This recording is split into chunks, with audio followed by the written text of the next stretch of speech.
తుండి కాదు గాని కృపచేతే ఆయన సన్నిధికి రాగలిగాం. ఇట్టి అవకాశం కలుగజేసిన దేవదేవునికి మొదటగా చేతులుపుతూ కొన్ని క్షణాలు స్తోత్రాలు చెల్లిద్దాం. స్తోత్రం, స్తోత్రం. గట్టిగా చెప్పండి.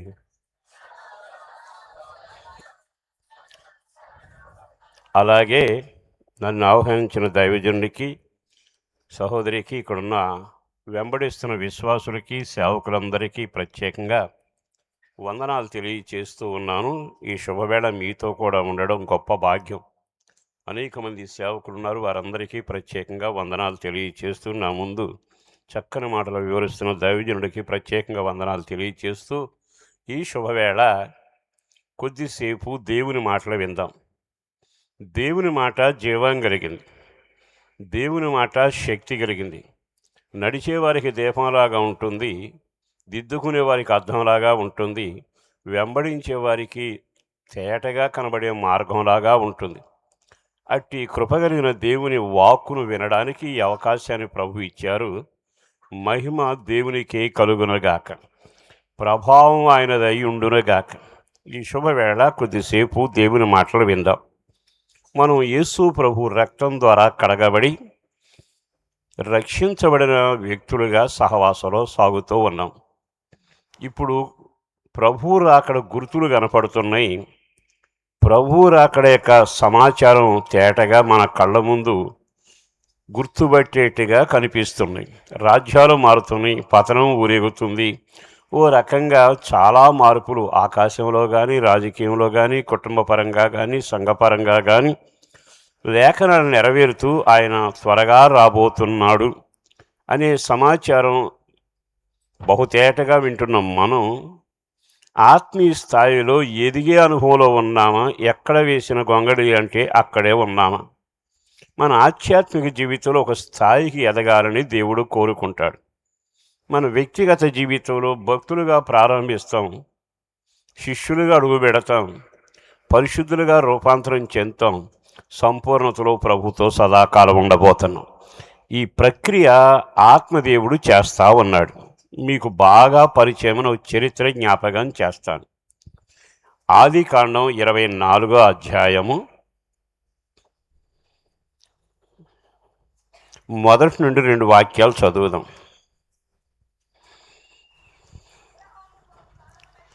అబ్రహాము బహుకాలము గడిచిన వృద్ధుడై ఉండెను, అన్ని విషయములలోనూ యెహోవా అతనిని అబ్రహామును ఆశీర్వదించెను. అప్పుడు అబ్రహాము తనకు కలిగిన సమస్తమును ఏలుచుండిన తన ఇంటి పెద్ద దాసునితో, నీ చెయ్యి నా తొడ కింద పెట్టుము అని కొన్ని సమాచారాలు చెబుతూ వచ్చారు. ఈ వాక్యం ఇంచుమించు క్రైస్తవ లోకానికి బాగా పరిచయం. అబ్రహాం చరిత్ర కానీ, లాజరు చరిత్ర కానీ, అలాగే 12 గంపల చరిత్ర కానీ ఇంచుమించు అందరూ బాగా ఎరిగినదే అనుభవిస్తూ ఉన్నాం. ఈ శుభవేళ ఇక్కడ చదువుతున్నప్పుడు ఒక వ్యక్తి కనబడుతున్నాడు. అతగాడి పేరు అబ్రహాం.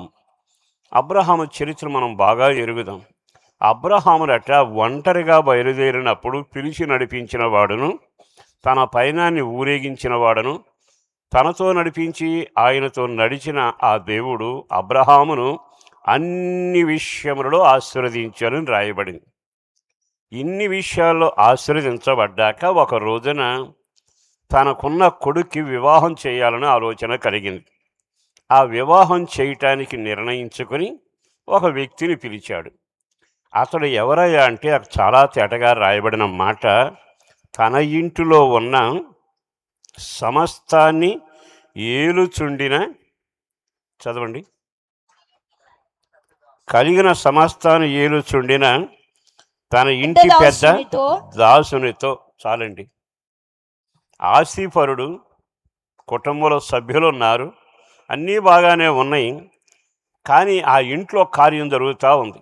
ఏమిటా కార్యం అంటే, ఆ ఇంట్లోనట ఇంటి మొత్తాన్ని ఏలుతున్న ఆ ఇంటిలో ఉన్న పెద్ద దాసుడు అనే మాట రాయబడింది. చాలా జాగ్రత్తగా ఈ వాక్యాన్ని గమనిస్తే, దాసుడు ఎక్కడుంటాడు? మనకు తెలిసినంత వరకు పనులు చేసి ముగించి వెళతా ఉంటాడు. కానీ ఇక్కడున్న మాట ఏమిటంటే, ఆస్తిపరుడైన అబ్రహాము ఇంట్లో ఒక దాసుడు ఉన్నాడు. అతడట అతగాడి ఆస్తి అంతటిని సమస్తాన్ని ఏలేవాడుగా ఉన్నాడు. ఈ ఒక్క మాటే ఈరోజు మీతో చెప్పాలని నేను ఆశపడుతున్నా. దాసుడైన వాడు ఆ ఇంటినంతా ఎలా ఏలుతున్నాడు? దాసుడైన వాడు ఆ ఇంటిని ఏలే వ్యక్తిలాగా ఎలా మారాడు? బాగా ఆలోచించండి. కొడుకుండొచ్చు, లేకపోతే వారసుడుంటాడు, చాలామంది ఉంటారు. కానీ ఈ చరిత్రలో గొప్ప రహస్యంగా రాయబడిన మాట ఏమిటంటే, అతని సొత్తంతటిని సమస్తాన్ని ఏలుచుండిన దాసుడు. దాసుడు ఎందుకని అంత ఏలుబడి గల వ్యక్తిలాగా మారాడు? అతనిలో ఉన్న విశేషం ఏమిటి?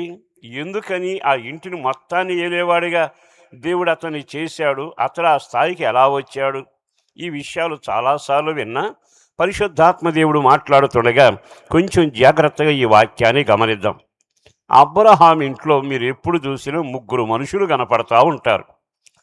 ఒక వ్యక్తి తన రక్త సంబంధి, అతగాడి పేరు లోతు. ఆ ఇంట్లో రెండో వ్యక్తి కనబడుతుంది. ఆమె పేరేమిటంటే ఐగుప్తు దేశం నుంచి వచ్చిన హాగరు. మూడో వ్యక్తి కనబడుతుంది ఆ ఇంట్లో, ఇదిగో పెద్ద దాసుడు, ఇతడు ఎలియాజరు. ఈ మూడు విషయాలు మనం జాగ్రత్తగా గమనిస్తున్నప్పుడు నేను మీకు చెప్పాలనుకున్న ప్రాముఖ్యమైన విషయం ఏంటంటే, తండ్రి ఇంట్లో అబ్రహాం ఇంట్లో ఉన్న ఒక దాసుడు ఆ స్థాయికి ఎలా ఎదగగలిగాడు? మనం దేవుని సందులో సాగుతున్నాం, అర్హత నుండి రాలేదు. కానీ దేవుని మహాకనికరాన్ని బట్టి, ఉచితమైన కృపను బట్టి మనం చేసిన నేరాలు ఆయన మోసి తన రక్తం ద్వారా మనల్ని కడిగి ఇదిగో పరిశుద్ధుల సహవాస సంఘంలో పెట్టాడు. కానీ మన ఆత్మీయ స్థితిలో ఏమైనా ఎదుగుతున్నామా? వేసిన చోటన గొంగళలాగానే మిగులుతున్నామా? ఆ ఇంట్లో దాసుడే, కానీ ఏలేవాడిగా మారాడుగా. ఈ రాత్రి ఈ మాటలు వింటున్న సహోదరులారా, మీరు దగ్గరే ఉన్నా దూరంగా ఉన్నా ఎక్కడుండి మాటలు ఆలకిస్తున్నా, మన ఆత్మీయ జీవితంలో ఒక స్థాయికి మనం హెచ్చింపబడుదుముగాక. ఒక స్థాయికి మనను ప్రభువు తీసుకుని వెళ్ళి నడిపించునుగాక. ఈ శుభవేళ ఇక్కడ కొంచెం జాగ్రత్తగా గమనిస్తే, మరి ఆ ఇంట్లో లోతున్నాడుగా, అతడు ఎందుకని హెచ్చించబడలా? అదే ఇంట్లో హాగరు ఉంది, కానీ స్థాయికి దాటలేదే. ఒక్క దాసుడు మాత్రమే ఎందుకు వర్ధిల్లగలిగాడు? కొద్దిసేపు ఈ మాటలు వినేటప్పుడు మొట్టమొదటగా లోతును గురించిన కొన్ని విషయాలు జాగ్రత్తగా గమనిద్దాం. ఈ లోతు ఎవరు అంటే, మనకు గుణపాఠం చెప్పే వ్యక్తి. సంఘంలో మూడు రకాల మనుషులు ఉంటారు. ఒకరు లోతులాంటి వాళ్ళు ఉంటారు, కొంతమంది హాగరలాగా ఉంటారు, కొంతమంది ఈ పెద్ద దాసుడులాగా ఉండేవాళ్ళు ఉంటారు. ఒక్కసారి ఈ లోతుల గురించి మనం జాగ్రత్తగా గమనిస్తే, బయలుదేరినప్పుడు పిలుపు అతనికి లేదు. కానీ అబ్రహాం అతగాడిని వెంటబెట్టుకుని తీసుకొని వచ్చాక చాలా కాలం ప్రయాణం చేశారు. ప్రయాణం చేశాక జరిగిన చిత్రం ఏంటంటే, అబ్రహాము దీవించబడినట్లుగానే అబ్రహాముతో ప్రయాణం చేసిన ఈ లోతు కూడా బహుగా ఆశీర్వదించబడ్డాడు. ఆశీర్వదించబడ్డాక ఎంతవరకు వచ్చింది ఆస్తి అంటే, అతడి కాపరులు ఇతని కాపరులు గొడవబడేంతగా విస్తారమైన పశువుల మంద విస్తరించడం ద్వారా వాళ్ళిద్దరూ కలిసి నివసించలేంత ఆస్తి పెరిగింది. మీరు జాగ్రత్తగా వింటున్నారుగా. పిలుపుండి దర్శనముండి వచ్చిన వ్యక్తి ఒక వ్యక్తి, కానీ అతనితో నడిచిన వ్యక్తి కూడా దేవుడు ఆశీర్వదిస్తూ వచ్చాడు. మీకు తెలుసా? మీ ఇంట్లో మీరు ప్రభువును నమ్మిన వ్యక్తులే అయితే మిమ్ములను బట్టి మీ కుటుంబాలకు దీవెన కలగబోతుంది. నిన్ను బట్టి నీ వాళ్ళు ఆశీర్వదించబడతారు. ఇప్పుడు అబ్రహాము బలిపీఠం కట్టాడు. బైబిల్లో మీరు అందరూ చదివిన వాళ్ళే కదా, దైవజనులు చక్కని ఉపదేశంలో నేర్పుతుంటారు కదా. లోతు బలిపీఠం కట్టాను అని ఎక్కడైనా చదివారా? మాట్లాడరే. లోతు బలిపీఠం కట్టిన మాట లేదు. ఎక్కడున్నావయ్యా లోతు అని అడిగితే, అబ్రహాం ఇంట్లోనే ఉంటున్నానండి, ఆయన యజమానుడు, నా తండ్రి, అంతా బాగానే ఉంది. కానీ అబ్రహాం బలిపీఠం కడతాడు, నేను బలిపీఠను చూస్తూ ఉంటా, నేనెప్పుడు బలిపీఠం కట్టను. మరొక విచిత్రమైన అనుభవం ఏమిటో తెలుసా? ఆస్తి పెరిగినప్పుడల్లా ఇతని జీవితంలో కృతజ్ఞత ఉండాలి. ప్రతి వ్యక్తి జీవితంలో ఆశీర్వదించబడాలి అంటే మనం కృతజ్ఞత కలిగిన వ్యక్తులలాగా ఉండాలి. ఒకసారి ఆగితే నేను గాదు గదా! అబ్రహాం గారిని పిలిచాడు దేవుడు. కానీ అతనితో నడిస్తే నాకింత దీవెన కలిగిందే. నిండు మనసుతో ఆయనకు వందనాలు చెప్పాలని ఆలోచన కలగాలిగా. అది కూడా అతగాడిలో కనబడల. మరో విచిత్రమైన అనుభవం ఏంటంటే, ఇతడు పశు కాపరుల గొడవల పడి ఆస్తి విస్తరించాక దైవజనుడు చక్కని మాట అన్నాడు. మనము బంధువులం గనుక గొడవ పడకుండానట్లుగా నువ్వు ఏ దిక్కుకు వెడతావు వెళ్ళు, మరో దిక్కుకు నేను వెడతాను అన్నాడు. అనగానే లోతు బయలుదేరి వెళ్ళి కన్నులు పైకి తలా చూస్తే అక్కడట మెరుస్తున్న కొండుందట, పారుతున్న నీళ్లున్నాయట. వనంలాగా అనిపించిన ఏదేను వనాన్ని మించినట్టు అనిపించిందట. ఇక తాను అనుకున్నాడు ఇక్కడైతే బాగుంటుంది అని నిర్ణయం చేశాడు. మీకు ఒక మాట చెబుతాను, జాగ్రత్తగా వినండి. ఇంతకాలం ఎవరు వెంట వచ్చాడు? అబ్రహాం వెంట వచ్చాడు. ఎవరు ఇతను దీవించాడు? అబ్రహాం దేవుడే ఇతను దీవించాడు. మరి ఇంతకాలం సహవాసం చేశాక ఏమనాలి? తండ్రి అబ్రహామా అని పిలిచి, నేను నిన్ను వదిలి వెళ్ళను, ఇంతకాలం నీతోనే ఉన్నాను, నీ దేవుడే నన్ను దీవించాడు అంటూ అతగాడి దగ్గర నేను వెళ్ళను అని చెప్పాలి. ఒకవేళ వెళ్ళవలసి వచ్చింది అనుకోండి, వెంటనే ఏమనాలి? అబ్రహాం దగ్గరికి వెళ్ళి, లోతు నీవే నాకు ప్రార్థన చేసి పంపించు, నువ్వు ఎక్కడికి వెళ్ళమంటావో నేను అక్కడికి వెళతాను అంటే బాగుంటుందా బాగోదా? ఇది మీరు మాట్లాడరు అని అనాలిగా. కానీ ఇతడేం చేశాడో తెలుసా? అబ్రహాము దగ్గరికి వెళ్ళి నన్ను పంపు అని అడగల. నన్ను ప్రార్థన చేసి పంపించు అనే మాట కూడా రాకపోగా ఎప్పుడు పోదామా అని ఎదురు చూసిన అతగాడు కన్నుల పైకెత్తి చూస్తే మెరిసేదంతా కనబడింది. నాకు అప్పుడు అనిపించింది, ఈ వాక్యం చదివినప్పుడల్లా, ఇంతకాలం దేవునిలో ఉండి, తండ్రి ఇంట్లో ఉండి, తండ్రి సొమ్ము తిని, తండ్రి సహవాసంలో పెరిగిన తర్వాత నువ్వు ఎలా దేవుణ్ణి వదిలి తండ్రిని వదిలి బయటికి వెళ్ళగలవు? ఇంకొక మాట చెప్పాలి అంటే, ఆ రోజైనా మోకాలించి ప్రార్థన చేసి నువ్వు పంపిస్తే వెళతాను, నువ్వు చెప్పిన చోటగా వెళతాను అంటే అది ఎంత దీవెనకరంగా ఉండేది. కనుక తెలిసింది ఏమిటంటే, తనకు ధనం పెరిగింది, పరిస్థితులు మారే, విస్తరించాయి.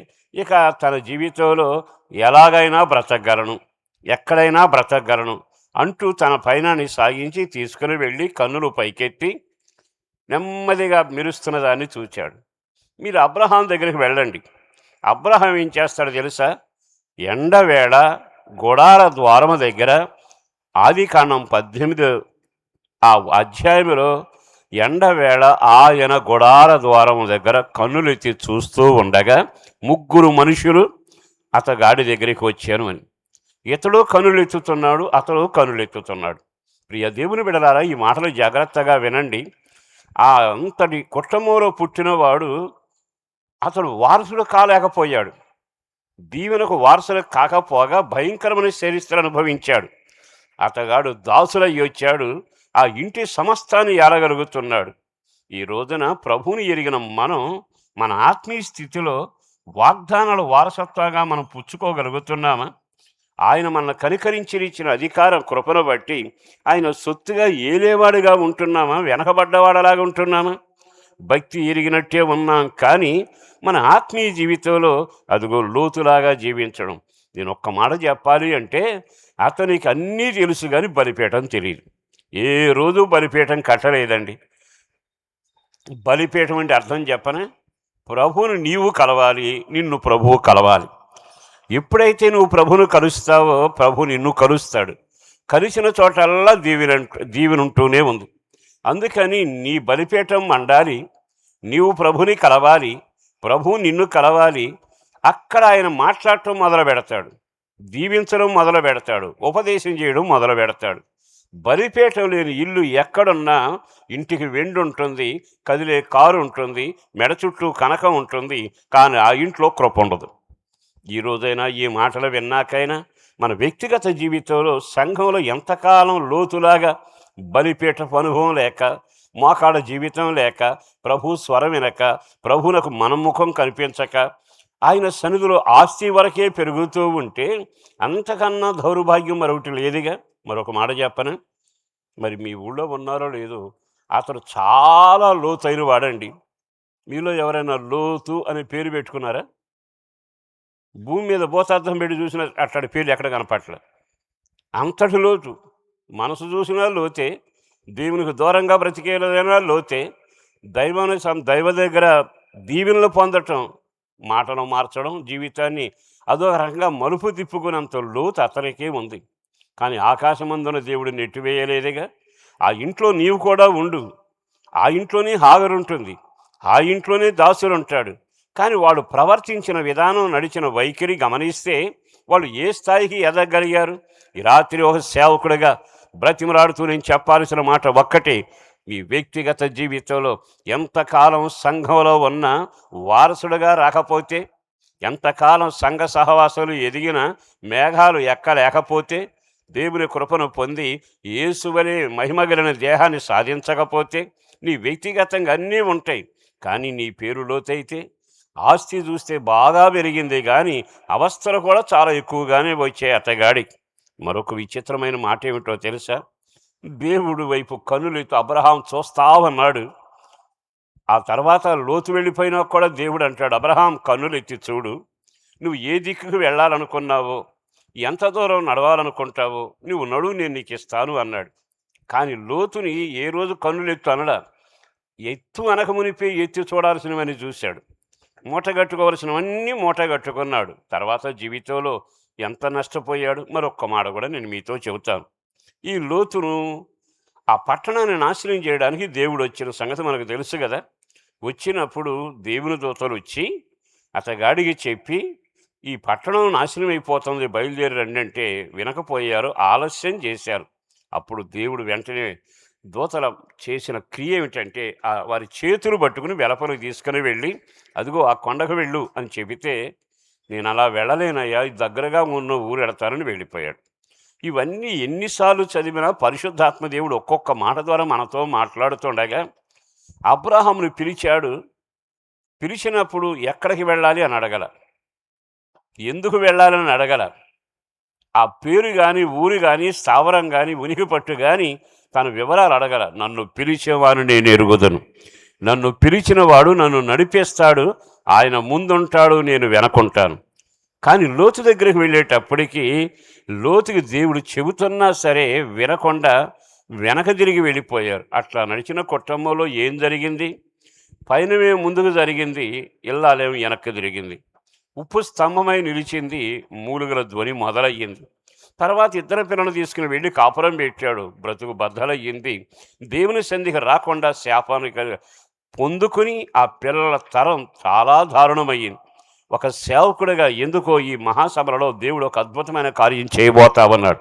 నిన్ను చూచిన దేవుడు మరలా తేటగా మాట్లాడుతుండగా, నీవు ఈ సహవాసంలో ఎంత కారణం ఇచ్చి ఉన్నా నీవు అబ్రహామునకు లోబడి విధేయత కలిగిన లోతులాగా ఉంటున్నావా? లోబడకుండా లోతులాగా వ్యవహరిస్తున్నావా? హాగరేమో ఇంట్లోనే ఉంటుంది కానీ దీవెనలకు దూరంగా ఉంటుంది. లోతు ఉంటాడు కానీ దీవెనలకు సొంతం చేసుకోలేక వినబట్టం కానీ, కనబట్టం కానీ, లోబట్టం కానీ లేకుండా సాగి వెళుతూనే ఉన్నాడు. పరిశుద్ధాత్మ దేవుడు మాట్లాడుతున్న వేళ అబ్రహామట కన్నులు పైకెత్తి చూచాడట. ఎందుకో ఆ మాట అంటే నాకు మహా ఇష్టం. దేవుని వైపు కన్నులెత్తి చూడటం అనేది గొప్ప భాగ్యం.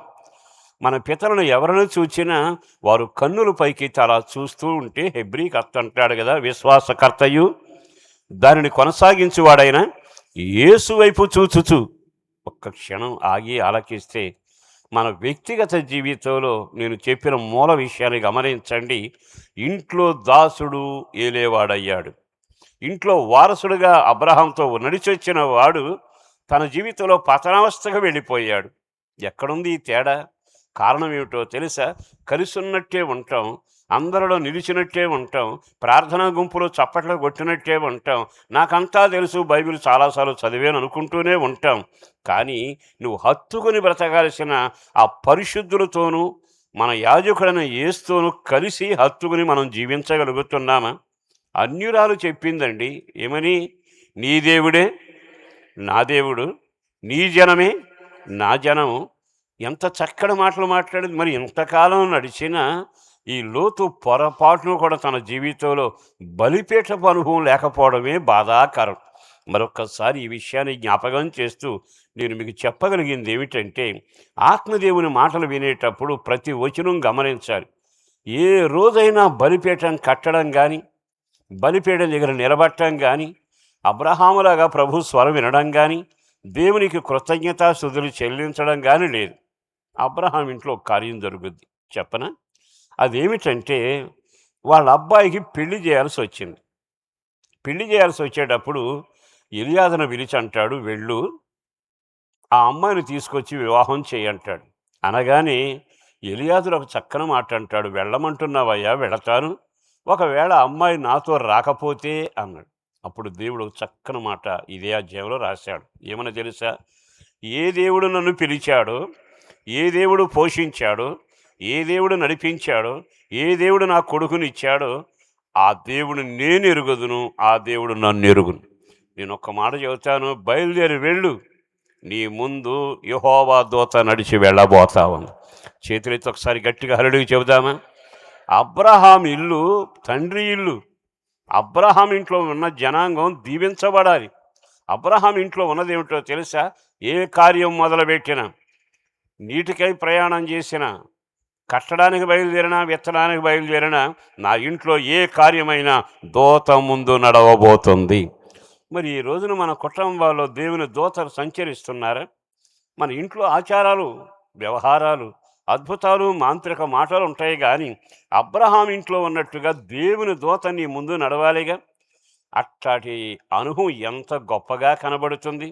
ఎందుకో పరిశుద్ధాత్మ దేవుడు బహుతేటగా మాట్లాడుతున్న వేళ మన ఇంట్లో ఎవరు సంచరిస్తున్నారు మన ముందు? మన ఇంట్లో సంచరించవలసిన దూత ఉందిగా. అబ్రహాం చెబుతాడు, వెళ్ళు, బయలుదేరుతుంది. అంటే ఆ ఇంట్లో చిన్న కార్యమైనా పెద్ద కార్యమైనా ఏ కార్యం జరగాలన్నా అబ్రహాము నిశ్చింతగా ఉంటాడు. కారణం ఏమిటో తెలుసా? యెహోవా దూతలు నా ఇంట్లో సంచరిస్తాయి, యెహోవా దూతలు నా కార్యాన్ని ప్రారంభించి ముగిస్తాయి, యెహోవా దూతలు మా ఇంట్లో ముందుగా సంచరిస్తారు. ఓ సేవకుడిగా కోరుకుంటున్నాను, ఇక్కడ దేవుని మాట్లాడిన సహోదరి సహోదరులారా, మీ అందరి ఇళ్లలో దేవుని దూత సంచరించునుగాక. మీ కార్యాలు బోధాన వేసుకుని దేవుని దూతలు నిర్వహించునుగాక. ఆ దూతల సంచారంలో మీ కుటుంబాలు అంతకంతకు వర్ధిల్లుదురుగాక. అదే లోతింట్లోకి వెళితే దూతలు కనపడటం లేదుగా. మన వాడు వెళ్ళి ఇక్కడున్నప్పుడేమో బలిపీఠం దగ్గర ఉంటాడు, అక్కడికి వెళ్ళినప్పుడేమో ఊరి గవిని దగ్గర ఉంటాడు. బాగా ఆలకించండి. ఇతని జీవితంలో లోతు అనే మాటకు అర్థం ఏంటంటే, ఇక్కడ అబ్రహాము చేసే కార్యక్రమంలోనూ సభ్యుడిగా ఉంటాడు. అక్కడికి వెళ్ళి సొదొమ గొమొర రాజకీయ రచ్చబండ దగ్గర సభ్యుడై ఉంటాడు. కొంతమంది సంఘంలోనూ ఉంటారు, సంఘంలో వెలపటా ఉంటారు. కలిసి వచ్చినట్టుంటుంది, కానీ ముగింపు కట్లపాం కలిసినట్టుంటుందని తెలియదు వాళ్ళకి. ఈ రోజున సేవకుడిగా చెప్పగలిగిన మాట, మనం దేవునితో ప్రమాణం చేశాక ఆఖరి వరకు ఆయన కొరకే జీవించుదుము గాక. నిజమైన ద్రాక్షావళిలో మనం అంటు కట్టబడ్డ వాళ్ళమే అయితే ఆ బాంధవ్యం స్థిరంగా నిలబడుతుంది. తీగైతే పాగుతుంది, పూతైతే వస్తుంది, ఫలాలైతే రాలుతాయి, అద్భుతాలు జరుగుతాయి. కానీ ఎక్కడ ఉందో తెలుసా? ఆ హత్తుకున్న జీవితంలో కనబడుతుంది. ఈ రోజున లోతును గురించి నేను చెప్పేటప్పుడు ఈ మాట చెప్పక తప్పదు. అతడు వారి మధ్యలో ఉన్నాడు కానీ వారితో కలిసి లేకపోవడం. నేను మళ్ళా చెబుతాను, చాలాసార్లు మనం సేవకులతో కలిసి ఉంటామా? మనం సహవాస పరిశుద్ధులతో కలిసి ఉంటామా? మన ప్రధాన యాజకునితో మనం కలిసి అడుగులు వేస్తున్నామా? నేను చాలాసార్లు జరిగిన సంఘటనలు చెబుతాను, మీ మధ్యలో కూడా చెప్పుంటాను, ఒక మాట చెబుతాను. ఓసారి దయ్యం పట్టిన అబ్బాయిని నా దగ్గరికి తీసుకొచ్చారు. తీసుకొస్తే ప్రార్థన చేస్తే వాడు ఎగిరెగిరి పడి అరిచి, అయ్యో మంటలు వెళ్ళిపోతానంటే, సరే యేసునామమున గద్దిస్తే వెళ్ళిపోయాడు. ఒక్క నిమిషం ఆగి అంటే, నేను ఎక్కడికి వెళతా, ఇక్కడే ఉంటానన్న. నాకేం అర్థం కాలే. మరలా ప్రార్థన చేశా, నవ్వుతున్నాడు, ఏడుస్తున్నాడు, ఎగిరి పడుతున్నాడు, మరలా వచ్చి ఉంటున్నాడు. ఇక లాభం లేదని మోకరింపజేసి, అప్పుడు 10 మంది ఉన్నాం మా యొక్క మందిరంలో. సరే ప్రార్థన చేద్దామని మోకరించి నేను మొదలు ప్రార్థన చేశాను. అందరూ ప్రార్థన చేస్తుంటే మంటలు ఏడ్చి గగ్గోల పెడతా ఉన్నాడు. యేసునామమున వెళ్ళిపోమంటే వెళ్ళిపోతానయ్యా అంటాడే కానీ వదలడు. ఈ నా ప్రార్థన నాకు వరుసగా ప్రార్థన చేస్తా, ఆ చివరిలో ఒక ఆయన ఉన్నాడు. ఆయన మాస్టర్ అండి. ఆయన ప్రార్థన మొదలుపెట్టాడు. ఇక ఆ ప్రార్థన అయినాక ముగింపు అయిపోద్ది. అసలు వీడు ఉండటానికి అవకాశం లేదు. సరే ప్రార్థన చేస్తా. అతను అంటాడు, ప్రభువా, మా పాస్టర్ గారు విశ్వాసులంతా వెళ్ళిపో అని దాన్ని అంటారు ఏమిటి ప్రభా, ఎట్లా కుదరదు అంటున్నాడు. నాకేం అర్థం కాలేదు, ఎట్లా కుదరకపోవటం ఏంటని. నువ్వేం చెప్పావు ప్రభా? ఉపవాసం వల్లనే తప్ప దేనివల్ల ఈ కార్యము జరగదని నువ్వే చెప్పావు కదా. దయ్యం వచ్చింది ఇప్పుడు కూటమి ఎక్కడ పెట్టాడు? 3 రోజులు ఉపవాసమైనాక బయటికి వెళ్ళాలి. అప్పుడు నాకు అర్థమయ్యింది, ఇతడు నాతో ఉన్నాడా వాళ్ళతో ఉన్నాడా? మీరు సరిగ్గా చెప్పండి. నేనన్నాను ప్రార్థన అయిపోయాక మాస్టారు, అప్పుడు పాత రోజుల్లో బ్యాటరీ లైట్లు ఉండేవి. అప్పుడు సెల్స్ రమ్మంటే పాపం వెళ్ళాడు ఆయన. ఈలోపు దాన్ని ఆయన మోకరింపజేసి అందరూ ఒక పాట పాడామండి. మా వాడు లేడా అంటున్నాడు. మొత్తం మీద దండం పెట్టి ఎగిరెగిరి అవతల పడ్డాడు. దయ్యం పోయింది. తర్వాత నెమ్మదిగా వాడు కాస్త మొహం కడిగి టీ ఇస్తే టీ తాగుతూ ఉన్నాడు. ఈలోపు ఆయన వచ్చాడు. టీ తాగటం చూసి వెళ్ళిపోయాడా అంటున్నాడు ఆయన. అంటే ఇంతకీ మాస్టారు నాతో కలిసినట్ల దానితో జాయింట్ అయినట్ల? మీరు చెప్పలేదంటే మీ సంఘం కూడాదేనా? జాగ్రత్తగా వినండి. మనం కలవలసింది ఎవరితో? దేవుని సేవకులతో కలవాలి, సంఘంతో కలవాలి, పరిశుద్ధతతో కలవాలి. మనం ఐక్యత, మన సహవాసం ఎవరితో? తండ్రి అయిన దేవునితో, కుమారుడైన యేసుతో, పరిశుద్ధాత్మతో, మనకు నియమించిన నాయకునితోనూ, మనను నడిపిస్తున్న కాపరితోనూ పరిశుద్ధులుగా కూడుట మానక. మరి ఇప్పుడు ఆ మాస్టారు ఎవరితో ఏకమైనట్టు చెప్పండి మీరు? నాకు వినపడలేదు. అంటే అర్థమైపోయిందిగా. ఉండేది ఎవరితో? రోజు నా దగ్గర ఉంటాడు, అన్ని అవసరాలు తీరుస్తాడు. భలే నమ్మకమైన బంటు మాస్టరే కానీ అంత పరిచర్య చేసేవాడు. ఈ రోజున లోతు ఎక్కడో ఉన్నాడు అనుకోవాకండి, పక్కనే ఉంటాడు. ఈ లోతు ఎక్కడుంటాడు తెలుసా? తిండి దగ్గర కనపడతాడు, ఆస్తి పంచుకునే దగ్గర పడతాడు, ఆస్తులతో బాట దగ్గర ఉంటాడు. అబ్బా పశువులు పెరిగాయి అంటాడు. కానీ అబ్రాహాంతో బలిపీఠం దగ్గర మోకరించాడు, దేవుని దగ్గర మోకాళ్ళ మీదకి రాడు. నీ వ్యక్తిగత జీవితంలో నువ్వు ప్రార్థన చేసుకునేది ఆస్తి కొరకు కాదుగా. నీవు దేవుని సన్నిధికి వెళ్ళాలి, ప్రభువు నిన్ను చూడగలగాలి. పరమగీతంలో వచనం ఏముంది? నీ ముఖం నాకు కనబడని, నీ స్వరం నాకు వినబడని. మరి ఈరోజు ఈ మాటలు విన్నాక ఎన్నిసార్లు మన ముఖాన్ని ఆయన చూపగలుగుతున్నాం? ఎన్నిసార్లు మన ముఖాన్ని ఆయన చూస్తా ఉన్నాడు? ఒక దైవజనుడు అంటాడు కదా, ఉదయమున నా ప్రార్థన సిద్ధము చేసుకొని ఆయన సన్నిధిలో నేను కనిపెడతాను. కీర్తన 5లో రాసి ఉందగా. ఎంత చక్కని మాట అండి. అంటే అర్థం ఏంటంటే, నీ ఆత్మీయ జీవితంలో ఎదగాలి, వర్ధిల్లాలి అనుకుంటే నీవు ఆ ఉన్న సహవాసంలోనూ, సంఘంలోనూ, మరి ముఖ్యంగా అబ్రహాం అనే తండ్రి ఇంట్లో ఉన్నప్పుడు ఇంకా ఎంతకాలం లోతులాగా బలిపీఠానికి దూరం అయిపోయి సహవాసానికి హత్తుకోకుండా ఎంతసేపు ప్రభు చెప్పకమునిపే కన్నులు పైకెత్తి మెరిసేదాన్ని చూసి సంబరపడుతూ జీవితాన్ని పాడు చేసుకుంటావు? దండం పెట్టు, సేవకుడుగా చెబుతున్న నీ వ్యక్తిగత జీవితంలో నీ పట్ల ఒక ప్రణాళిక ఉంది. నీ పట్ల ఆయన ప్రణాళిక ఏమిటో తెలుసా? అబ్రహాం ఇంట్లోని సమస్తాన్ని ఏలడానికి వాడు వారసుడుగా ఉండాలి. అంతటి హక్కు ప్రభు నీకు దయచేస్తున్నాడు. ఇప్పుడు ఒకసారి హాగరు వీళ్ళందరూ పక్కన పెడితే వారసుడు అతని ఆ ఇంట్లో ఉన్నవాడు, కానీ అతని ప్రస్తావన ఎక్కడా కనబడదు. మరి ఆత్మీయ జీవితంలో లోతు అనే పేరుతోనే సాగుతున్నాడుగా. ఎవ్వరికీ అందడు, బలిపీయడానికి దూరంగా ఉంటాడు. అబ్రహాం తత్తుకున్నవాడిగా ఉండడు, దేవదర్శనం ఉండదు, పిలుపు ఉండదు. తన జీవితంలో విచ్చలుడిగా సాగి వెళ్ళాడు. తర్వాత అతని జీవితంలో ఎంత దారుణం జరిగిందో చాలా జాగ్రత్తగా గమనిస్తున్నాం. ఉన్నాడు కానీ అతడు ఏలేవాడుగా లేకపోయాడు. ఒక సేవకుడిగా మరలా జ్ఞాపకం చేస్తున్నాను, మనను అర్హత లేకపోయినా పిలిచి ఆయన ఏమన్నాడు తెలుసా? ఆదాముతో చెప్పిన వాగ్దానం మనకు చెప్పాడు. మనకు చెప్పిన వాగ్దానం క్రొత్త నిబంధన అపోస్తులకి చెప్పాడు, మీరు ఏలేవారిగా ఉందురుగాక. గట్టిగా ఆమేన్ అనొచ్చు కదా. ఎవరిలాగా ఉండాలి? ఏలండి, అనుభవించండి. మీరు ఈ సమస్తాన్ని నింపండి. ఎన్ని దీవెనలు ఉన్నాయి! ఆనాడు ఇచ్చిన దీవెన వెనక తీసుకోలేదుగా దేవుడు, ఇప్పటికీ అలాగే చేస్తూనే ఉన్నాడుగా.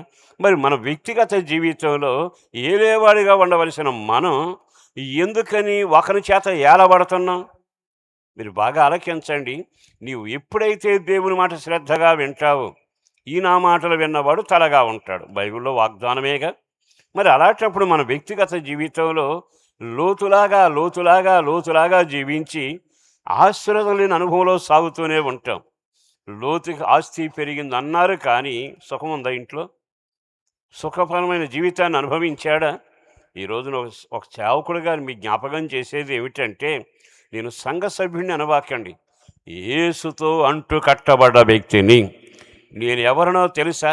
ఎండవేళ గుడారము దగ్గర ఎదురు చూసే ఆ అబ్రహాము కొడుకుని అని చెప్పగలగాలి. ఎవరయ్యా అని అడిగితే నువ్వేమని చెప్పాలి? నేను అబ్రహామునకు వారసుడను, ఆ ఆస్తికి హక్కుదారును, పరలోక స్వాస్థ్యానికి, తేజోవాసుల స్వాస్థ్యానికి నేను నిర్ణయించబడ్డాను అనే ఒక అనుభూతిలోనికి ఎక్కి రావాలిగా. చాలాసార్లు సంఘంలో ఉంటాం కానీ దేవుడు మాట విని. ఇప్పుడు ఉదాహరణ చెప్పే కదా, మాతోనే ఉంటాడు కానీ మాతో కలవడం. మా సంఘ సభ్యుడే కానీ దయ్యంతో పార్టీలో ఏకమై ఉన్నాడు. మీకు ఇంకో మాట చెప్పనా? దీవెన పోవటానికి కారణం యేసు ప్రభు మాట చెప్పాడు, మీరు బూదిగంతాలకు వెళ్ళండి, సువార్తను చెప్పండి, నమ్మిన వారికి బాప్తీసాలు ఇవ్వండి, రోగులను స్వస్థపరచండి, దయ్యాలను వెళ్ళగొట్టండి. ఈ అధికారపు మూట చేతికి అప్పగించి వాళ్ళకి బరువైన కాడిని భుజాన పెట్టి ఆశీర్వదించాడు. కానీ వాళ్ళు ఏం చేశారో తెలుసా? నెమ్మదిగా పేతురు ఒక మాట అంటాడు. ఏమన్నాడు? అయ్యలారా, నేను చేపలు పట్టడానికి వెళతాను అన్నాడు. పక్కనున్న 7 అంటారు కదా, ఏసుతో తిరిగావు, ఏసుతో నడిచావు, ఏసుతోనే పరిగెత్తావు, ఏసు అన్ని విషయాలు ముందున్నావు, ఏసుతో నీళ్ళ మీద నడిచావు, ఏసుతో నేల మీద నడిచావు, ఏం మాట్లాడుతున్నావు అంటే అతగాడు అంటాడు, అయ్యా ఒక్కడ చెబుతాను విను, ఏసున్నాడు గనక రొట్టెలు మిగులుతాయి, ఏసున్నాడు గనక శవం లేస్తుంది మాట్లాడదు, ఏసున్నాడు గనక నీళ్లు ద్రాక్షరసం అయ్యాయి అంటూ తాను పెంచిన పెంపకం, తినిన తిండి, వెంబడించిన సహవాసం, అనుభవించిన సాంగత్యం అంతా వెంటనే మరిచిన వాడై పడవ తీసుకుని వెళితే మిగతా వాళ్ళు ఏమన్నారు? నీ అంతట వాడే వెళితే మా గతి ఏమిటి పదాన్ని మొత్తం పోయారు 7. యోహాను సువార్త 21లో రాసి ఉంది. వెళ్ళాక తిరిగి తెల్లారేటప్పటికి వస్తే యేసు ప్రభు రేవులో నిలబడ్డాడు. వీళ్ళు వస్తుండగా చూసి పలకరిస్తాడు అతను. ఆ యేసు పలకరిస్తే తినడానికి మీ దగ్గర ఏమైనా ఉందా అంటే వాళ్ళు అన్న మాట తెలుసు, మా దగ్గర ఏమీ లేదు. ఎందుకని? సముద్రం నిండా సరుకుంది, సముద్రం నిండా చేపలు పట్టేవాళ్ళు వెళ్ళారు, అందరు పడవలు నిండాయి, కానీ నీ పడవ ఎందుకు నిండలా? సముద్రంలో చేపలు లేకపోతే నీకు నష్టం, మిగిలిన వాడు పడవలో నిండకపోతే అనుకోవచ్చు, కానీ నీ పడవ ఒక్కటే ఎందుకు ఖాళీ ఉంటుంది? నీ పడవ ఒక్కటే నిరాశ ఎందుకు వస్తుంది? ఖాళీ ఖాళీ ఖాళీ ఖాళీ, అంతా ఖాళీ. ఈ రోజున దండం పెట్టి చెబుతున్నాను సహోదరులారా, యేసు రక్తం ద్వారా కడగబడి సంఘ సహవాసంలో పెంచబడుతున్న తర్వాత మనం లోతైన అనుభవాల్లో ఉండకూడదు. అతడు నాశన పంచుల్లో నడుస్తూ వెళ్ళాడు. వింటే ఒక్క దినాన 1000 మందిని మార్చగలిగిన దేవుడు మన దేవుడు. 5 రొట్టెలు 1000 మందికి పంచి మిగల్చగలిగిన వాడు. కానీ ఇప్పుడు పేతురు డైరెక్ట్ అంటాడు, ఖాళీ పడవ. అందరూ చెప్పాలి, ఖాళీ పడవ. ఈ రోజున ఎంతమంది ఇళ్లలో ఖాళీ పడవ ఉంటుంది? సముద్రం ఉంటుంది, సరుకు ఉంటుంది, నేర్పరితనం ఉంటుంది, వల విసిరే శక్తి ఉంటుంది. అందరిలాగా నాని ఆ సముద్రం మీద తిరిగావు, నీకెందుకు ప్రతిఫలం కలగటంలా? వాళ్ళకెందుకు ప్రతిఫలం కలుగుతుంది? వాళ్ళ పడవలు నిండడం ఎలా, నీవు ఖాళీగా ఉండడం ఎలా? ఎప్పుడైతే నువ్వు దేవుని మాటను కాలరాసి, దేవుని చిత్తానికి లోబడకుండా, దేవుడు చెప్పిన పని చేయకుండా, దేవునికి విధేయత చూపకుండా నువ్వు ఎంతకాలం జీవించినా తిరుగుతున్న పడలాగా ఉంటావు. వెనక తిరిగి చూస్తే ఖాళీ. ఆ ఇంట్లో సమాధానం ఖాళీ, ఆ ఇంట్లో ఐక్యత ఖాళీ, ఆ ఇంట్లో కృప కాస్త ఖాళీ, ఆ ఇంట్లో ప్రార్థనా శక్తి ఖాళీ. ఆ ఇంటికి వెళ్ళి చూచారనుకో, ధనం ఖాళీ, మంచితనం ఖాళీ, ఆరోగ్యం ఖాళీ, అన్నీ ఖాళీ ఖాళీ ఖాళీ ఖాళీగానే ఉంటుంది. ఎందుకో పరిశుద్ధాత్మ దేవుడు జ్ఞాపకం చేస్తుండగా గుండె మీద చెయ్యి పెట్టుకుని వాక్య వెలుగులో మీరు ఆలోచించుకొని మంచి మనస్సాక్షిలాగా, నేను నిజంగా అబ్రహాము ఇంట్లో ఉండి దీవించబడుతున్నానా? అబ్రహాము ఇంట్లో ఉండి నేను బలిపీఠం మండిస్తున్నానా? అబ్రహాము ఇంట్లో ఉండి దేవుని దూత అబ్రహాం ముందు నడుస్తుంది, ఆ దూత నా ముందు నడుస్తుందా? మరి ఈ రోజున ఆయన మాట వింటే అబ్రహాం ఇంటి ముందేమో పనుల్లో దూత నడిచింది, కానీ లోతు ముందు నాశనం నడిచిందిగా. ఎందుకో ప్రత్యేకంగా ప్రభువు మాట్లాడుతున్న వేళ మనమే తనిఖీ చేసుకొని ప్రభు చిత్తానికి అప్పగించుకుందుముగాక. లోతైన అనుభవాల నుంచి విడుదల కలుగునగాక. లోతైన జీవితాల నుంచి లోతు అనే పేరులోని ఆ సకల శాపకరమైన జీవితం యేసునామమున విడిచిపోవునగాక. చెయ్యి తామేనంటారా? అభిమాన క్రైస్తవులు ఎవరు ఉన్నారు లోతు మీద? క్రైస్తవులు ఎవరైనా లోతు మీద అభిమానం ఉంటే మాత్రం అనబాకండి. లేకపోతే ఆ నీతి, ఆ దుర్మార్గత, లోతు అనుభవాలు నీలో నుండి, నీ ఇంట్లో నుండి, నీ సహవాసంలో నుండి, నీ పరిశుద్ధతలో నుండి, నీ పరిచర్యల నుంచి యేసునామమున లయపరచబడునుగాక. గట్టిగా చెప్పొచ్చు. ఇంకా గట్టిగా ఆమేన్. మరొక మాట కూడా చెబుతా. ఈ వ్యక్తిగత జీవిత అనుభవాల్లో చివరికి ఏలవలసిన వాడు దౌర్భాగ్య పరిస్థితికి వెళ్ళిపోయాడు. అక్కడికి వదిలేద్దాం. ఇక ఆ ఇంట్లో రెండో వ్యక్తి, ఆ రెండో వ్యక్తి పేరు హాగరు. చెప్పండి అందరూ. మరి హాగరు ఏమైనా వర్ధిల్లిందా? హాగరు ఆ ఇంట్లోనే ఉంది. కానీ హాగరు చరిత్ర చెబుతాను, జాగ్రత్తగా వినండి. అబ్రహాం ఒక దినాన కరువు వస్తే నెమ్మదిగా ఆ కరువులోంచి కాపాడబడదామని బయలుదేరి వేరే దేశానికి వెళ్ళటానికి ఇష్టపడితే దేవుడు చెప్పాడు వెళ్ళొద్దు అని. అయినా అబ్రహాం ఏం చేశారంటే కరువులోంచి బయటపడదామని తీరా అక్కడికి వెళ్ళాడు. వెళ్ళిన తర్వాత విచిత్రమైన సంఘటన ఏమిటో తెలుసా? ఊళ్ళో ప్రజలందరూ చూసి ఆ ఊరు రాజుగారికి చెప్పారు, ఆహా, అబ్రహాం గారితో ఒక ఆమె వచ్చిందండి, ఆమె ఇల్లాలో ఏమో తెలియదు కానీ మొత్తం మీద చాలా అందగత్తె. రాజు సేకరించాడు, పిలిపించి అడిగి చూశాడు, నా చెల్లి అని చెప్పాడు. నెమ్మదిగా తీసుకుని పోయి అక్కడ పెట్టేశాడు. ఇక ఆ తర్వాత అబ్రహాం పరిస్థితి ఎలా ఉంది మీరు ఒకసారి ఆగి ఆలకించండి. ఎప్పుడైతే నీ వ్యక్తిగత జీవితంలో దేవునిపై ఆధారపడటం నేర్చుకోవాలి. కరువు వచ్చిందా, కష్టం వచ్చిందా, ఇరుకొచ్చిందా, ఏం వచ్చినా ప్రతిదానికి నువ్వు దేవుణ్ణి ఎరిగిన వాడో, దేవుని చేత ఎరగబడిన వ్యక్తివి గనక ప్రతిదానికి నీవెప్పుడు దేవునిపై ఆనుకొనడం, దేవునిపై ఆధారపడడం. అవసరం ఏదైనా ఉంటే నేను మనుషులకు చెప్పడం కంటే నా దేవునికే చెబుతాను. నా అవసరం ఏదైనా తీర్చాలంటే నా దేవుడే తీర్చాలి అనే ఒక అనుభవానికి వచ్చి ఎప్పుడైతే నువ్వు దేవునిపై ఆధారపడతావో ఆయన అన్ని అవసరాలు తీర్చగలిగినవాడు, అద్భుతం జరిగించగలిగినవాడు. మరి శుభవేళ ఈ మాటలు వింటున్న తర్వాత మన వ్యక్తిగత జీవిత అనుభవాలలో మనం కొన్నిసార్లు ఇలాంటి తప్పటడుగు వేసి వెళతాం. వెళ్ళాక కష్టాలు కొని తెచ్చుకుంటాంగా. నీ కాపురాల్లో కన్నీళ్ళు ఎందుకు మొదలవుతున్నాయి? నీ జీవన పోరాటంలో సమస్యలు ఎందుకు వస్తున్నాయి? కారణం ఏమిటో తెలుసా? దేవునిపై ఆధారపడాలి. నేను అదే సేవకులకు చెబుతాను, సంఘానికి చెబుతాను. అదే పునాదిలో నేను కట్టబడ్డాను. చిన్నదానికైనా పెద్దదానికైనా మనుషులపై కాక మన పిలిచిన వాని వైపు ఆధారపడదుము గాక. ఆయన పాదాలు పట్టుకుని ప్రార్థన చేయగలగాలి. సరే, అక్కడికి వెళ్ళాక దేవుడు ఎంత చొరవ తీసుకున్నాడో తెలుసా? రాజా, ఆమెను ముట్టబాకు. ఆమె ఎవరు అనుకున్నావు? ఆయన ఒక ప్రవక్త. తీసుకెళ్ళి అప్పగించని చెబితే తీసుకొచ్చి అప్పగించి దండం పెట్టి, అయ్యా, నిజం చెప్పకుండా నన్ను ఎందుకు మోసం చేసావు? నేను పాపిష్ఠుడిని అయిపోయావని, దేశమంతా శపించబడేది అన్న తర్వాత దండం పెట్టి వెళ్ళిపోమని చెప్పి, అప్పుడు ఆయన అధ్యాయం మీకు తెలుసు కనుక నేను రిఫరెన్స్ చెప్పడంలో అక్కడికి వెళ్ళాక మందలను, పశువులను, ఆడుగాడిదలను, విస్తారమైన సొమ్మును, పనివాళ్ళను కూడా ఇచ్చి పంపించాడు. ఇక పనివాళ్ళు అందరూ కలిసి అబ్రాహాంతో బయలుదేరారు. ఉన్న ఆస్తి కంటే వాడు ఇచ్చిన ఆస్తి ఇంకా ఎక్కువైంది. ఇక్కడ చెప్పనా? అప్పుడు వచ్చి ఆగరు చేరిందండి. ఎవరు చేరారు ఇప్పుడు? హాగరు వచ్చి ఇంట్లో పడింది. ఇక హాగరు వచ్చినాక ఆ ఇంటి పరిస్థితులు ఎన్ని మార్పులు వచ్చాయో మీరు గమనిస్తున్నారుగా. ఈ రోజున సేవకుడుగా నేను చెప్పగలిగిన మాట, హాగరు ఆ ఇంట్లోకి వచ్చిందండి.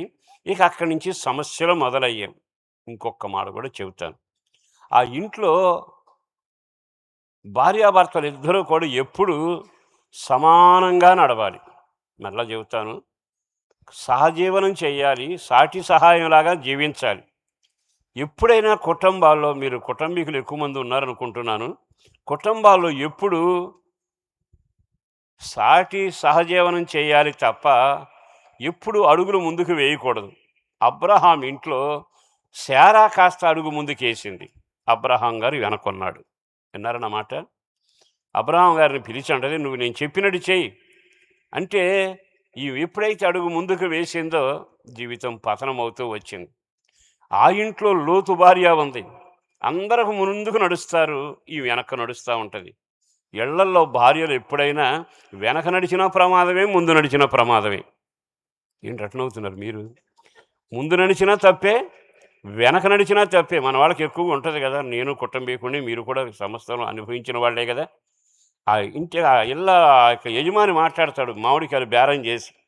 సరే 300కి ఇవ్వు అంటాడు. ఈమెమంటో తెలుసా? ఆగు నీకేం తెలీదు నేను మాట్లాడతాను. మామిడికాయల బుట్ట దగ్గర ఆమె. ఇంకే వస్తువు కొనాల్సిన ఆమె ముందుంటది. ఆగు నీకేం తెలీదు, ఆగు నీకేం తెలీదు అంటే ఇప్పుడు ఈళ్ళంతా ఏ సంఘం? మీరు మాట్లాడరు మహా తెలివిగలవాడు అయ్యగారు అట్లా మౌనం నేర్పాడేమో నాకు తెలీదు గానీ, ఈళ్ళంతా శారా సంఘం. చెప్పండి ఏ సంఘం? ఏంటి బాధపడుతున్నారా? మీరు బాధపడినా 4 మాటలు చెప్పి వెళ్ళిపోతా. ఏం కంగారు పడకండి. రేపు పెద్దయ్యగారు వస్తారు. నేను మాట చెప్పే మాట ఏమిటో తెలుసా? నీ ఆత్మీయ జీవితంలో ఎప్పుడు నీవు ఎవరివై ఉండాలో తెలుసా? నీ యజమానుని గౌరవించగలగాలి. నీ యజమానికి లోబడగలగాలి. నీ వ్యక్తిగత జీవితం ఆ ఒక్క మాటే నాకు చాలా బాధ అనిపించిందండి. ఏమిటి ఆ బాధ అంటే ఆమె ముందు అడుగు వేసింది. ఈ కుటుంబం ఏమైనా దీవించబడిందంటే లోతు పిల్లలందరూ ముందుకు చూస్తారు. కానీ విచిత్రం ఏంటో తెలుసా? ఆమె మాత్రం లోతు భార్య మాత్రం సొదొమ వైపు చూస్తుంది. పాపం ఉప్పు స్తంభం అయింది. ఊపిరాడకుండా అట్లాగే ఉంది. ఇప్పటికి మూలుగులు వినబడతానేవన్నీ. ఒక సేవకుడిగా నేను చెప్పగలిగిన మాట సంఘం ఆత్మ సంబంధమైన కట్టణలో పెంచబడాలి. ఆత్మ సంబంధమైన అనుభవంలో నడిపించబడాలి. నా యేసును బట్టి బ్రతిమలాడుతూ దండం పెట్టి మీ అందరికీ నేను చెప్పగలిగిన మాట ఒకే ఒక మాట. ఈ అబ్రహాము జీవితంలో జరిగిన పొరపాటుకి హాగరు చేరిందండి. ఇక హాగరు ఇంట్లోకి వచ్చాక పరిస్థితులు దారుణంగా అయ్యాయిగా. తర్వాత హాగరు అంటే అర్థం ఏంటి చెప్పనా? మహాగర్విష్టి అని అర్థం. ఆమె గర్భవతి అవ్వగానే ఎవ్వరిని లెక్క చేయట్లా. మీ జీవితంలో హాగరుని ఇంటికి రానివ్వకండి. హాగరికి గర్వం ఎక్కువ, అహంకారం ఎక్కువ. యెషయా గ్రంథం మొదటి అధ్యాయము చాలా తేటగా చెప్పబడిన ఒక వాక్కును మీ జ్ఞాపకం చేస్తాను. యెషయా గ్రంథం మొదటి అధ్యాయము అందులో రాసిన మాట ఏమిటో తెలుసా? లోకం నీలోకి వస్తుందా, నీవు లోకంలోకి వెళుతున్నావా? 22వ వాక్యం. 22వ వాక్యం. మస్తాయను నీ వెండి మస్తాయను నీ ద్రాక్షరసము నీళ్లతో కలిసి చెడిపోయెను. మరలా చదువుతారు బైబిల్ ఉన్నవాడు తీసి జాగ్రత్తగా చూడండి. ఏమిటది? నీ వెండి మస్తాయను నీ వెండి మస్తాయను నీ ద్రాక్షరసము నీ ద్రాక్షారసము నీళ్లతో కలిసి చెడిపోయెను. నీళ్ళొచ్చి ద్రాక్షారసంలో కలిసాయా? ద్రాక్షారసం నీళ్ళతో కలిసిందా? ద్రాక్షరసం చదువు మా గట్టి చదువుంటారా? నీ ద్రాక్షారసం నీళ్లతో కలిసి చెడిపోయెను. పొరపాటున నీళ్ళు నీ దగ్గరకు రావు. పొరపాటున లోకం నీ దగ్గరకు రాదు. చెడు సహవాసం నీ దగ్గరకు రాదు. ఖచ్చితం యేసు రక్తం ద్వారా కడగబడ్డాక మన ప్రతిష్టగానే ఉండునగాక. మన పవిత్రత పవిత్రంగా ఉండునగాక. నీ వెండి మస్తాయను. విమోచించబడిన సంఘమా, విమోచించబడిన దేవుని విడలారా, మన వ్యక్తిగత జీవితంలో మన ఇల్లు అల్లకల్లమవటానికి హాగరిగా కారణం. ఇంతకీ హాగరు ఎప్పుడు వచ్చింది? నువ్వు తలుపు తీసినప్పుడు వచ్చింది. నువ్వు వెళ్ళకూడని సహవాసానికి వెళ్ళినాక వచ్చింది. ఇంకో మాట చెప్పనా? ఇక్కడికి వెళితే ఆ వచనం చదివానండి. నీళ్లు ద్రాక్షారసంలోకి వచ్చానని రాయలా. ద్రాక్షారసం దేంతో కలిసింది? చెప్పండి. ద్రాక్షారసం దేంతో కలిసింది? నీళ్ళతో కలిసింది. ద్రాక్షారసం వెళ్ళిందండి నీళ్లు తెచ్చుకోవడానికి. మన వ్యక్తిగత జీవితంలో రాకడ కేకలు వినబడుతున్నాయి. ప్రభు స్వరం దగ్గరగా వచ్చి హెచ్చరిక చేస్తుంది. మరి ఈ రోజున నీ వ్యక్తిగత జీవితంలో ఉన్న ఇల్లు గొప్పదిగా. ఈ తండ్రి ఇల్లు, ఇది దేవుని సంఘం, యేసు రక్తం ద్వారా కడగబడిన అనుభవాల్లో ఉంది.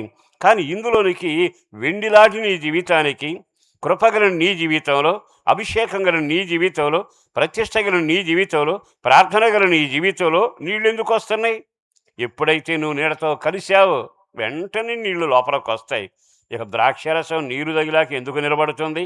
భయంకరంగా పాడవుతుందిగా. మీకు ఒక మాట చెబుతాను, జాగ్రత్తగా వినండి. నా దగ్గర కొంతమంది యవనస్తులు ఉండేవాళ్ళు, ఇప్పుడు ఉన్నారు. వాడు బహుగా నమ్మకంగా నడుస్తూ ఉండేవాడు. ఒక అతనికి వాక్యం చెప్పాక రక్షించబడ్డాడు, బాప్తిస్మం ఇచ్చాను, దేవుని బిడ్డగా నమ్మకంగా నడుస్తున్నాడు. ఉన్నట్టుండి ఒక రోజున జరిగింది ఏమిటంటే, అతను మందిరానికి కొంచెం దూరం అయితే నేను పిలిచి, ఏమి పోయిన వారం రాలేదంటే వస్తానండి అన్నాడు.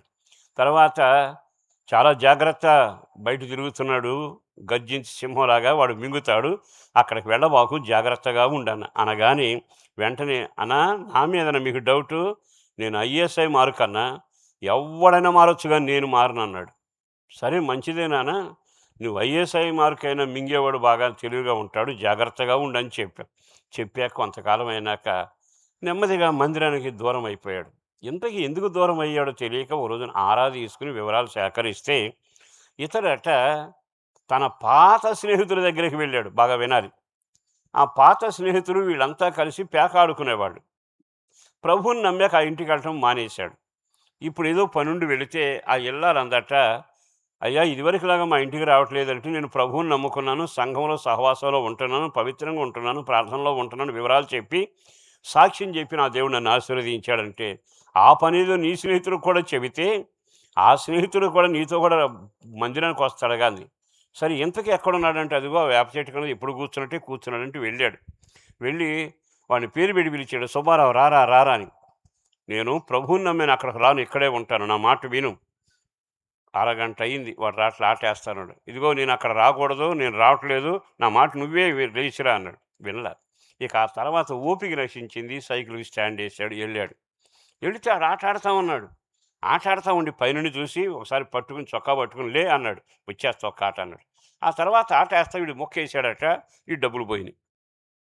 డబ్బులు పోతే ఈయనేమంటాడు తెలుసారే, ఏదో అట్లా కాదు రాడేదిలే నేను ఆడతానన్నాడు. వీడికి ఆట ఆడి ఉన్న అనుభవం ఉందిగా. ఇప్పుడు మనోడు డబ్బులు పోగొట్టుకున్నాడు. లే దుర్మార్గుడు డబ్బులని పోగొట్టుకున్నాం అని చెప్పి మనోడు సిట్టింగ్ వేసాడు. 3 రోజులు అక్కడే ఉండిపోయాడు. ఇంక ఇప్పుడు రాగలడా? నేను అనేది ఏమిటంటే, నీళ్ళొచ్చి నీలో కలిసాయా, నువ్వేళ్ళు నీళ్ళలో కలిసావా? పాస్టర్ నా తెలుగు తెలిసేళ్ళకి నా తెలుగు అర్థమవుతుందా? సహోదరులారా గమనించండి. నీళ్ళొచ్చి మనలో కలిసాయా, మనం వెళ్ళి వాళ్ళలో కలిసామా? చాలా జాగ్రత్తగా. ఎందుకో ప్రభు రాకడలో మీరు అబ్రహాం ఇంట్లో గొప్ప ప్రతినిధులు కాబోతా ఉన్నారు. సంఘంలో ఒక స్థాయికి ప్రభు మిమ్మల్ని తీసుకురాబోతా ఉన్నాడు. ఏలేవారిగా మీరుందురేగాక, కృప కలిగిన వాడిగా వర్ధిల్లుదురేగాక, ఎత్తబడే సంఘంలో మచ్చలేని మహిమ కలిగిన సంఘంగా ఈ సంఘం తీర్చబడునగాక. నీకు మంచి మనుగడ ప్రభు కలుగు చేయబోతున్న వేళ ఒక్క క్షణం ఆగి ఆలకిస్తే నిశ్చయముగా నీళ్ళు వచ్చాయి. నెమ్మదిగా ద్రాక్షారసం నీళ్లు కలిసిపోయే పాడైపోయిందిగా. జాగ్రత్త, నీ సహవాసం. ఎవరితో మాట్లాడుతున్నావు, ఎవరి చుట్టూ తిరుగుతున్నావు, ఎవరికి ఎక్కడికి వెళుతున్నావు? నీళ్లు వెళ్ళిపోయి ద్రాక్షారసం వెళ్ళి నీళ్ళలో కలిసిందట. అప్పటి వరకు నీరు చూసింది కానీ ఒక్క బొట్టు లోపలికి రాలా. దుర్గం సాతాను తిరుగుతుంటాడు కానీ నీ దుర్గంలోకి రాడు. వాడు ఎంత దూరం సంచారం చేసినా నీ వ్యక్తిగత జీవితంలో నిన్ను తాకలేడు. కానీ ఎప్పుడైతే నువ్వు తలుపులు తీసి అదే పని నెమ్మదిగా తలుపులు తీసి దేశంగాని దేశానికి వెళితే హాగరు వచ్చి ఇంట్లో కూర్చుంది. వచ్చిన కాడి నుంచి కష్టాలు, కన్నీళ్ళు, వేదన అంతా ఆరంభమయ్యిందిగా. తన వ్యక్తిగత జీవితంలో ఎంతగా నడిచినా, బలిపీఠాన్ని చూచినా, అబ్రహాము నడకను చూసినా, ఓహో ప్రార్థన ఉంటుందా, బలిపీఠం ఉంటుందా అంటుంది కానీ అనుభవానికి రాకపోవడమే చాలా బాధాకరమైన విషయం. అప్పుడప్పుడు హాగరు పారిపోతూనే ఉంటుంది, తిరిగి వస్తూనే ఉంటుంది. సరే ఇంతకీ నేను చెప్పాలనుకున్న మాట ఏమిటంటే, ఆ హాగరు అంతకాలం జీవిస్తే దేవుడు కనికరించి ఒక బిడ్డనిచ్చాడు. అప్పుడు ఆమె ఏమనుకోవాలి, ఇంటికి వారసుడిని నేను, దేవుడు ఎంత కార్యం చేశాడంటే బాగుండేది. కానీ గర్వం మొదలయ్యిందట. ఆ గర్వంతో యజమానుని మిగిలిన వాళ్ళని లెక్క లేకుండా మాట్లాడి తన పైనాన్ని సాగిస్తూ వచ్చింది. ఈ రోజున అన్నిటికంటే పతనావస్థ ఒక్కటే. ఎక్కడ గర్వం ఉంటుందో అక్కడ పతనం ఉంటుంది. నువ్వు ఏ స్థాయిలో పెంచబడినా గర్వపడవాకు. మళ్ళా నేను చెప్పగలిగిన మాట, నీ ఆత్మీయ జీవితంలో పతనం ఎక్కడ మొదలవుతుందంటే అది ఒక గర్వం దగ్గరే, అతిశయం దగ్గరే. దేవుడు అంటాడు, విరిగి నలిగిన మనుషులంటే నాకిష్టం, విధేయత కలిగిన వారి మధ్యలో నివసిస్తాను, వారిని నేను ఉజ్జీవింప చేయబోతున్నాను. దేవునికి మహిమ కలుగునగాక. ఎంత చక్కని మాటలు రాయబడ్డాయి. కానీ చివరికి తన జీవితంలో ఆ ఇంట్లో మగబిడ్డ కలిగిన వారసత్వం రాల. ఆ ఇంట్లో అన్నిటికంటే నేనే పైన అనుకున్న వీలు కాకుండా పోయింది. పాపం లోతు జీవితం అలా అయిపోతే హాగరు బ్రతికేమో భయంకరంగా నాశనం అయిపోయింది. చివరికి ఆ ఇంట్లో మిగిలింది ఒక్కడే. అతగాడి పేరు ఏమిటంటే ఎలియాజరు. చెప్పండి, అందరూ చెప్పండి. చేతులెత్తి ఒకసారి గట్టిగా హల్లెలూయా చెబుదాం. ఇంకొంచెం గట్టిగా. ఆ ఇంట్లో ఇప్పుడు ఎలియాజరు ఉన్నాడు.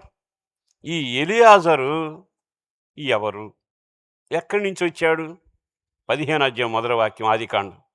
ఆదికాండం 15వ అధ్యాయం మొదటి వాక్యం. ఇది జరిగిన తరువాత ఇది జరిగిన తరువాత యెహోవా వాక్యము ఆ, అబ్రహామునకు దర్శనమందు వచ్చి, వచ్చి అబ్రామా అబ్రామా భయపడకుము, భయపడకుము నేను నీకు కేడెము, ఆ, నీ బహుమానము అత్యధిక మగునని చెప్పాను. చెప్పాను. అందుకు అబ్రహాము, అందుకు అబ్రహాము, ప్రభువైన యెహోవా ప్రభువైన నాకేమి యెహోవా, ఇచ్చిననేమి, ఆ, నాకేమి నాకు ఇచ్చిననేమి, ఇచ్చిన ఏమి నేను సంతానం లేని వాడినై అని పోచున్నానే, ఆ, దమస్కు ఎలియాజరే నా ఇంటి ఆస్తికర్తయగును కదా. అక్కడ ఆగుదామండి. ఎలియాజరు ఏ ఊరు? అందరూ చెప్పాలి. దమస్కు వాడు వచ్చాడు. అబ్రహాం ఇంట్లో ఒక్కోసారి చూస్తుంటే వారసులు ఉంటున్నారు. బయట నుంచి వచ్చి ఐగుప్తు దేశం నుంచి వచ్చిన హాగర్లు కనపడుతున్నారు. ఆ ఇంట్లోకి వెళితే దమస్కు నుంచి ఒకడు వచ్చాడట. మనకు తెలిసినంత వరకు మన దేవుడు ప్రేమామయుడు. ఆయన అందరి వైపు చేతులు చాపగలిగిన వాడు. ఒక్కరు నశించకూడదని కృపా బాహుళ్యాన్ని చూపుతూ అందరికీ ప్రభువుగాను ఉపకారిగాను మేలు చేసేవాడు, కానీ అందరి రక్షణార్థమై మనందరి కొరకు గొర్రె పిల్లలాగా చనిపోయినవాడు. అబ్రహాం ఇంట్లోకి వెళితే ఎవరిని నెట్టివేయాల. దమస్కు నుంచి వచ్చాడు, హాగరేమో అక్కడి నుంచి ఐగుప్తు నుంచింది. వీళ్ళు చూస్తే సొంత వాళ్ళు. ఎన్ని రకాల ప్రజలు సంఘంలో ఉంటారు. అయితే విచిత్రం ఏంటో తెలుసా? ఈ సంఘంలో ఉన్న తర్వాత వాళ్ళ ఆత్మీయ జీవితాన్ని భూతద్దం పెట్టి చూస్తే ఎవరు వర్ధిల్లుతూ వచ్చాడట, దాసుడుగా వచ్చాడట. ఆ మాట కూడా చివరి వరకు రాశాడు. నా ఇంటికి దమస్కు నుంచి వచ్చిన దాసుడు అన్నాడే, అతడే వారసుడు అవుతాడుగా. ఆ వచనం చదివినప్పుడు దాసుడు దాసులని చెబితే అదే నోటితో అబ్రహామును గురించి చెప్పిన మాట ఏమిటంటే, నా ఇల్లంతటా అతను ఏలుతున్నాడు. ఆ మాట విన్నాక అతని భక్తి, అతని నీతి, అతని ప్రవర్తన, అతని వైఖరి, ఆత్మ నడిపింపు ఎంత ముచ్చటగా కనబడతాయి. ఎలియాజరు గురించి నేను మాటలు చెబుతాను. ఎలియాజరు దమస్కు సంబంధించిన వాడు. ఈ దమస్కు అనే ఆ ప్రాంతాన్ని గురించి 2 మాటలు చెబుతాను. ఓసారి కుష్ఠరోగి నయమాను దైవజనుడి దగ్గరకు వచ్చాడు. దైవజనుడి దగ్గరకు వచ్చాక ఆ దైవజనుడు అన్నాడు కదా, అక్కడికి వెళ్ళి యోర్దానులో 7 సార్లు మునిగి శుద్ధుడిపై వెళ్ళిపో అన్నాడు. అప్పుడు అతడు అంటాడు కదా, నా దేశములో ఏమని 2 నదుల పేర్లు చెప్పాడు. ఆ నదులు నా దేశంలో లేవా, దమస్కులో? నేను అక్కడ బాగుపడనా అంటే అర్థం ఏమిటి? అక్కడ నదులు ఉన్నాయి, కానీ ఇతనికి తెలుసు. కానీ ఇప్పుడు దమస్కు నుంచి ఎందుకు వచ్చినట్టు? ఆ కుష్ఠరోగి మునిగిన తర్వాత బాగుపడి వెళ్ళిపోయాడు. అది అక్కడ కాపేద్దాం. విచిత్రమైన అనుభవం ఏంటంటే, దమస్కులో 2 నదులు ఉన్నాయి. ఆ 2 నదులు గొప్పవి కావా అంటాడు. అంటే గొప్పవే. మరి గొప్పవైనప్పుడు ప్రాంతం ఫలభరితంగా ఉంటుంది, పంట చూస్తే బాగుంటుంది, ఖర్జూరం బాగానే పండుతుంది, అంతా పచ్చగా ఉంటుంది దమస్కు. మరి అంత సమృద్ధి, అంత దీవెన, అన్ని నదులు అక్కడ ఉంటే ఇతగాడు అబ్రహాం ఇంట్లోకి ఎందుకు వచ్చాడు? అక్కడే ఉండాలిగా. కానీ అతనికి అర్థమైంది ఏమిటో తెలుసా? నా జీవితం ఇన్ని ఫలభరితంగా ఉన్నా, ఏరులే ఉన్నా, కాలవలే ఉన్నా, దిగటానికి నదులే ఉన్నా, విస్తారంగా పండే చేలే ఉన్నా, పంట దిగుబడి వచ్చే ఖర్జూరం ఉన్నా, ఎన్ని ఉన్నా నాకు ఒక ఆశ ఉంది. ఏమిటో తెలుసా? దేవుని పిలుపున్న సేవకుడి ఇంట్లో నేను ఉండాలి. చేతులతో ఒకసారి గట్టిగా హల్లెలూయా చెబుతారా? చెప్పండి, హల్లెలూయా. అబ్రహాం ఎవరు? ఏమీ లేకుండా బయలుదేరాడు. కానీ ఆ దమస్కు నుంచి వచ్చిన వాడికి బాగా ఆస్తి ఉంది, పచ్చదనం ఉంది, అన్నీ ఉన్నాయి. కానీ అతను ఏమంటాడో తెలుసా? నేను దీనిని కోరుకుంటున్నాను. నాకు కావలసింది ఎవరో తెలుసా? తండ్రి ఇల్లు కావాలి. అక్కడ యజమానుడు ఉన్నాడు, అతడు దర్శనం కలిగిన వాడు. అతడు ఎవరో తెలుసా?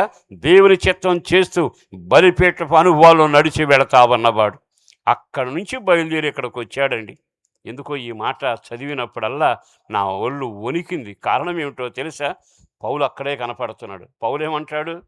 నేను చదవరిని, తెలివిగలవాణ్ణి, భక్తిలో దిట్ట, అందరికంటే పొట్టి, అన్ని విషయాలు గొప్పవాణ్ణి. ఆయనను ప్రభు నన్ను దర్శించిన తర్వాత నేను ఎవరితో నివసించాలో, ఎవరి కొరకు బ్రతకాలో నాకు వినబడిన తర్వాత అవన్నీ నష్టముగాను పెంటగా ఎంచుతున్నాను. అన్నిటిని విడిచిపెట్టి బయలుదేరి వచ్చాడండి. ఈ మాటలు వింటున్న సహోదరులారా, ఈ రోజున ఆ ఇంట్లో పుట్టిన వాళ్ళకి దక్కని దీవెన, కలిసి వచ్చినట్టు హాగరు నడిచి వచ్చిన కలగని దీవెన ఇదిగో ఈ దాసుడు కలిగింది. కారణం ఏమిటో చెప్పనా?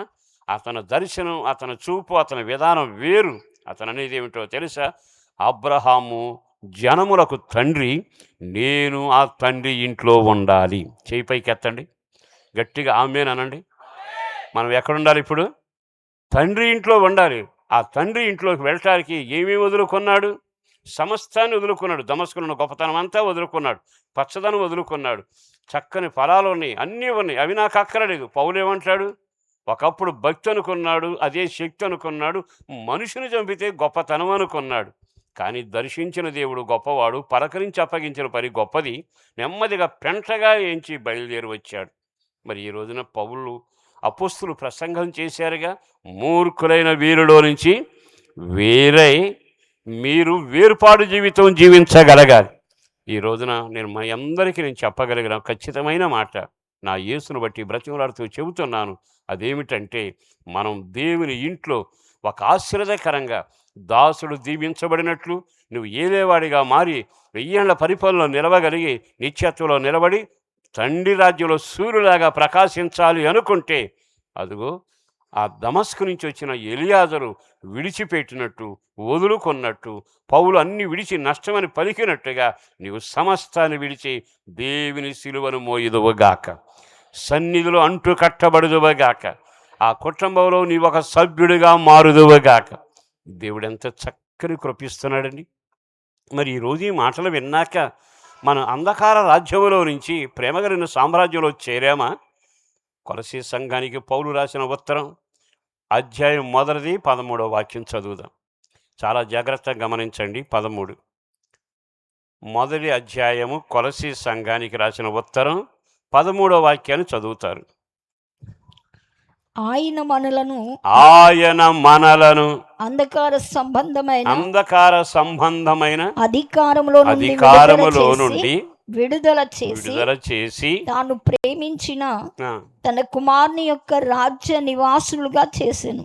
అంధకార రాజ్యం వదిలిపెట్టాడు, ప్రేమ కుమారుని సామ్రాజ్యంలోకి మనల్ని నడిపించిన దేవునికి మహిమ కలుగునగాక. చేతులతో ఒకసారి గట్టిగా హల్లెలూయా చెప్పొచ్చు కదా, ఇంకొంచెం గట్టిగా హల్లెలూయా.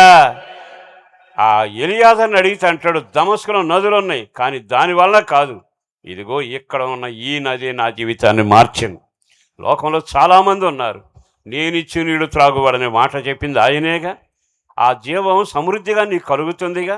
ఈరోజు నీ వ్యక్తిగత జీవితంలో నీవు సంపాదించాల్సింది ఏమిటి? అక్కడ చూస్తే నదులు ఉన్నాయి, పంట ఉంది, చక్కని వృక్షాలు ఉన్నాయి, చల్లని వాతావరణం ఉంది, అంత ఆహ్లాదంగా ఉంది. కానీ దానికంటే నువ్వు ఎక్కడికి వెళ్ళావయ్యా ఎలియాజరు అంటే? ఇంత ఆస్తి ఉంది కానీ డేరాలో నడిచేవాని దగ్గరికి వెళ్ళాం. ఆయన డేరాల్లో నివాసం చేస్తాడు, గుడార నివాసిగా ఉంటాడు, పరదేశీని అంటాడు. నా జీవితంలో పరదేశులుగా మేము వెళతామంటాడు. నేను అది 2 చదివినప్పుడు చాలా ఆశ్చర్యం అనిపించింది. అంత ఆస్తిపరుడు వదులుకుని డేరాలు గుడారలో బ్రతికి వాని దగ్గరికి రావటం విశేషం కాదా? ఈరోజు నీ వ్యక్తిగత జీవిత అనుభవాల్లో నీవు దాసులమైన దేవుని ద్వారా ఏలేవాడిగా ఒక ఉన్నత స్థాయికి నడిపించబడాలి అనుకుంటే నీవు సమస్తాన్ని విడిచి బయలుదేరి వచ్చుదువుగాక. లోకాన్ని, పాపాన్ని, శాపాన్ని విడిచిపెట్టి వచ్చుదువుగాక. నిన్నింతవరకు గణపరిచి ఆకర్షించినవన్నీ విడిచిపెట్టి, చివరికి శిష్యులకు కూడా చెప్పాడుగా, ఆస్తులను, అంతస్తులను, తల్లిదండ్రులను, పిల్లలను విడిచి మీరు వచ్చి నన్ను సేవించి నాతో కూడా మీరు నడవండి. ఎప్పుడైతే విడిచిపెడతారో మహిమ ప్రారంభం కాబోతా ఉంది. ఎందుకో ఈ మాటలు చెప్పడానికి ఒక సేవకుడిగా సంతోషిస్తూ ఉన్నాను. ఎలియాజరు అక్కడి నుంచి బయలుదేరి ఇక్కడికి వచ్చాడండి. ఆ ఇంట్లో దమస్కు నుంచి వచ్చిన వాడిని గురించి అందరూ గమనిస్తూ ఉన్నారు. ఇతను ఎవరు? బతకలేక వచ్చినవాడు కాదు, అన్నీ వదిలిపెట్టి వచ్చినవాడు. ఈ రోజున నీ ఆత్మీయ జీవితంలో దాసుడు అంతటివాడు ఎలా అయ్యాడు అంటే అక్కడ కనబడుతుంది. 2వ మాట చెబుతాడు. ఎలియాజరులో గొప్పతనం ఏమిటో తెలుసా? పిలిచి అన్నాడు కదా, నువ్వు బయలుదేరి వెళ్ళి పిల్లను తీసుకురా అని. అనగానే నెమ్మదిగా ఎలియాజరు ఏం మాట్లాడరా, ఆ బరువైన పనిని భుజాన వేసుకున్నాడు, నెమ్మదిగా బయలుదేరి వెళ్ళాడు. ఆ ఇంట్లో చాలామంది ఉన్నారు, కానీ ఈయనకున్న పరిస్థితి ఏమిటో తెలుసా? చక్కని మాట రాశాడండి అక్కడ. అతడు ఆ కార్యాన్ని భుజాన వేసుకుని వెళ్ళి యజమానుడు చెప్పిన పని అక్షరాలా నెరవేర్చగలిగిన వాడు. ఇప్పుడు అందరూ ఒకసారి చప్పట్లు కొట్టాలి. దేవునికే మహిమ కలుగునగాక. నేను ఒక మాట అడుగుతాను, నిన్ను రక్షించిన దేవుడు నీకు అప్పగించిన పని చేశావా? నీకు ఏ పని అప్పగించాడు? బైబిల్లో ఉందిగా. కొంతమంది స్తుతించేందుకు, కొంతమందికి ప్రార్థించేందుకు, కొంతమంది పరిచర్య చేసేందుకు. విధవల పరిచర్య ఉంది, అనాథల పరిచర్య ఉంది. సంఘ సేవకుడితో కాడి మోసేట్టుగాను అన్నిట్లో నీకు ఒక పని అప్పగిచ్చాడుగా. ఈ రోజున సంఘంలో చేరాక ప్రభువా నన్ను దీవించు ఆశీర్వదించనే ప్రార్థనతోనే ఉన్నావా? అబ్రహాము దేవుడు ఆ ఎలియాజరుకి ఏ పని చెప్పాడో ఆ పని అక్షరాల ఎలియాజరు నడిచినట్లుగా నా జీవితంలో ఆఖరి శ్వాస విడిచేంత వరకు నేను నీ పని చేస్తాను. ఆ తీర్మానం ప్రజల్లో వస్తే, ఆ తీర్మానం సంఘంలో వస్తే ఎంత దీవెనకరంగా ఉంటుందండి. మనం ఎంతసేపు దేవా నాకేమి ఇచ్చావు అని లెక్కలో చూస్తాం. నేను నీకెంత పని చేశానని ఆలోచించకపోవడం ఓ బాధాకరమేగా. నేను మరలా చెబుతున్నాను, ఆత్మల భారం సంఘానికి ఉండునుగాక, ఆత్మల భారం సేవకులకు ఉండునుగాక. చిన్న మాట చెబుతానండి, ఎంతసేపు ముగించాలో చెప్పలేదు అయ్యగారు. నేను ఒక మాట చెబుతాను. నా దగ్గరికి కాలేజీ పిల్లలు వచ్చేవాళ్ళు, కాలేజీలో చదువుకున్న వాళ్ళంతా. వాళ్ళకు వాక్యం చెప్పారు, రక్షించబడ్డారు, వాళ్ళు దేవుని బిడ్డలు అయ్యారు. అయిన తర్వాత ఏముందో తెలుసా, ఒకసారి ఓ పిల్ల నా దగ్గరకు వచ్చి, కాలేజీ పిల్ల, అన్న మా ఊళ్ళో ఒక మీటింగ్ పెట్టండి అన్నాడు. పెడతానమ్మా అన్న, వెళ్ళిపోయింది. అట్లా 4-5 సార్లు వచ్చింది. మీటింగ్లు ఒత్తిడి వల్ల ఆ పిల్లకి నేను పెట్టలే. తర్వాత ఒక రోజున వచ్చి, అన్న నీతో మాట్లాడతాను. ఏం మాట్లాడమ్మా అని మెడలో గొలుసు తీసి నా చేతిలో పెట్టి, ఇది మీరు తీసుకుని మా ఊరు వచ్చి సువార్త చెప్పండి అని. కడుపు మండిపోయింది, నాకు సిగ్గు అనిపించింది. ఇన్నిసార్లు అడిగితే నేను చేయలేకపోతే ఆ పిల్ల గొలుసు చేతిలో పెట్టి మా ఊరికి సువార్త చెప్పమంటుంది. నేను సిగ్గుపడి అన్నానమ్మా, తప్పక నేను పెడతాను, ఈ గొలుసు నీ మెడలో వేసుకోమని చెప్పి ఆ ఊరికి తారీఖు ఇచ్చాను. తారీఖు ఇస్తే ఊళ్ళో వాళ్ళందరికీ చెప్పిందట. ఏమని చెప్పింది తెలుసా, పాస్టర్ గారు వస్తారు, వాక్యం చేస్తారు, అందరూ రండి అంటే అందరూ సంబరపడ్డారు. అది భయంకరమైన బురద ఆ ఊరు అట్లాడిది. అప్పటి వరకు వాతావరణం బాగుంది, కానీ ఆదివారం రాత్రి కూటం పెట్టాం, శనివారం రాత్రి కొండపోత మొత్తం తడిసిపోతే ఆ పిల్ల ఏడ్చింది, భయంకరంగా ఏడ్చిందట. ఊళ్ళో వాళ్ళు వచ్చి అన్నారటమ్మా, ఎందుకు అట్లా ఏడుస్తావు, కూటం జరుగుద్దులే, పాస్టర్ గారు వస్తానన్నారు కదా, బురదనేగా, మనందరికీ పొలాలు ఉన్నాయి, గడ్డి ఉంది, ఎంత బురదైనా దాని మీద వేద్దాం, కూర్చుంటారు, కూటం జరుగుద్దని ఓదార్చారు. తీరా కూటం మొదలైంది, వాతావరణం అనుకూలించింది. వెళ్ళాక నేను పాటలన్నీ అయిపోయాక వాక్యానికి వెళ్ళేటప్పుడు ఆ చిన్నపిల్ల అడిగింది, అన్నా నేను ఒక చిన్న సాక్ష్యం చెబుతానని. చెప్పమంటే వెళ్ళి చెప్పింది. నేను జంక్షన్ ప్రార్థనకి వెళ్ళాను, వాక్యం విన్నాను, రక్షించబడ్డాను. నేను రక్షింపబడి మోక్షానికి అర్హత దేవుని కృపతో రక్షణ భాగ్యం పొందాను. నేను ఒక్కదాన్ని పరలోకానికి వెళితే నాకు ఒక బాధ అనిపించింది. మన ఊళ్ళో ఎంతమంది ఉన్నారు కదా, వీళ్ళంతా రక్షించబడుకుంటే నరకానికి వెళతారు కదా. ఆ బాధ నేను తట్టుకోలేక పాస్టర్ గారిని చాలాసార్లు బ్రతిమలాడాను. నేనెళ్ళే పరలోకానికే మీరు రావాలి, నేనెళ్ళే పరలోకానికే మీరు రావాలని కన్నీటితో తన సాక్ష్యాన్ని తడిపి, ఆయన కృపను బట్టి నేను రక్షించబడ్డాను, ఆ రక్షణ వార్త మీకు వినిపించాలని నేను కోరుకుని పాస్టర్ గారిని పిలిచాను. ఆమె ఏడ్చిన ఏడుపుకి సమాజం మొత్తం ఏడ్చారండి. ఈ పిల్లకి మన మీద ఎంత ప్రేమ ఏమిటి, చదువుకునే వయసు, రకరకాల ఆస్తులు అంతస్తులతో కొనసాగాలి, కానీ ఆ పిల్లకి రక్షణ భారం ఉందిగా. వెంటనే తన జీవితంలో చేసిన పని ఏమిటో తెలుసా, గొలుసు చేతిలో పెడితే నేను కాదని చెప్పి ఆ ఇంటికి వెళ్ళి సువార్త చెప్పాను.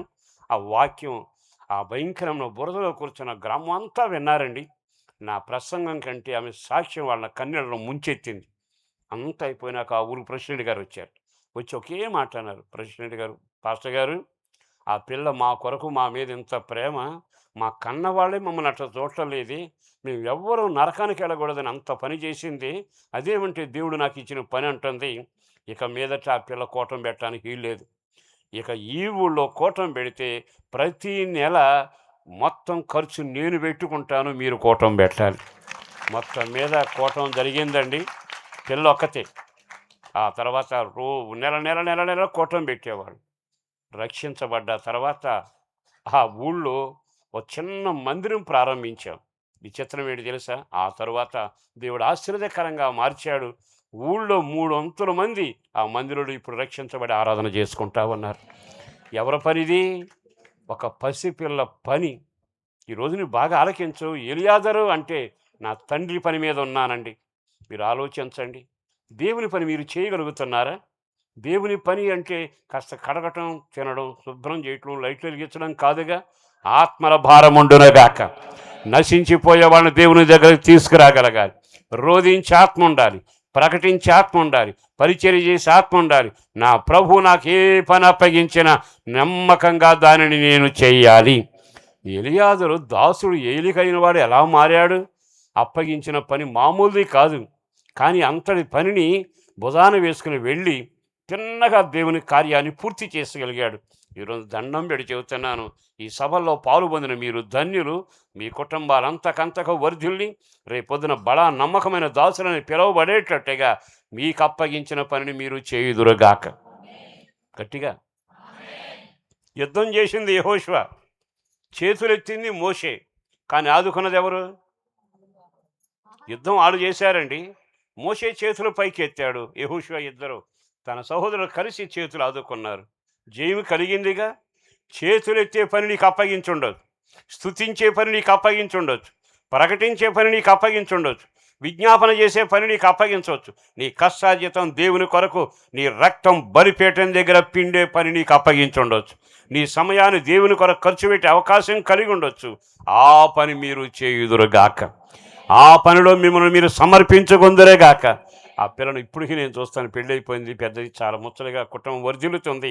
ఆ పిల్లను చూసినప్పుడల్లా గుడి గుర్తొస్తుంది. గుడిలో 300 మంది గ్రామస్తులందరూ మోకరిస్తున్నారు వచ్చి.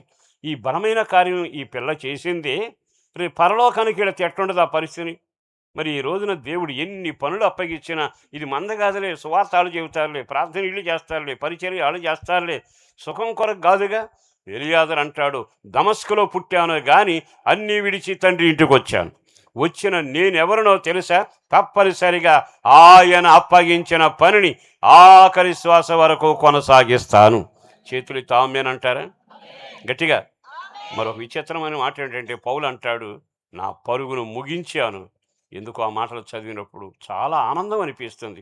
సంఘంగా మిమ్మల్ని హెచ్చరించాలని, ఒక సేవకుడిగా ప్రభు పేరట నిలబడి చెప్పగలిగిన మాట, దాసుడవైన నీవు ఏలేవాడిగా ఉందువుగాక. దాసుడవైన నీవు ఆ ఇంటి మొత్తాన్ని ఏలగలిగిన సామర్థ్యత ప్రభు ఆత్మధారని కలిగించునగాక. కృపచేత మీరు నింపబడుదురుగాక. మరొక మాట చెబుతాను. ఎలియాజరు వెళ్ళాడు, మోకరించి ప్రార్థన చేశాడు. మీకు తెలిసిన చరిత్రే చెబుతాను. మోకరించేటప్పుడు ఒక పని చేశాడట. అధ్యాయం 24 అధ్యాయంలో ఉంది. 10 ఒంటెలను తీసుకెళ్ళాడు, 10 మందిని తీసుకెళ్ళాడు, వెండి బంగారాలు మూటగట్టాడు, బట్టలన్నీ నెత్తిన పెట్టుకున్నాడు, కావలసిందంతా తీసుకుని వెళ్ళాడు. ఆ ఊరి దగ్గరికి వెళ్ళాక అక్కడ ఒక మాట నన్ను తాకిందండి. ఏమిటో తెలుసా? అతడు తన ఒంటెలను మోకరింపజేసి, చెప్పండి, చదువుతారా వాక్యం తీసిన వాళ్ళు 24 అధ్యాయంలో? వాళ్ళందరిని ఆ ఒంటెలనట ఆయన మోకరింపజేశాడట.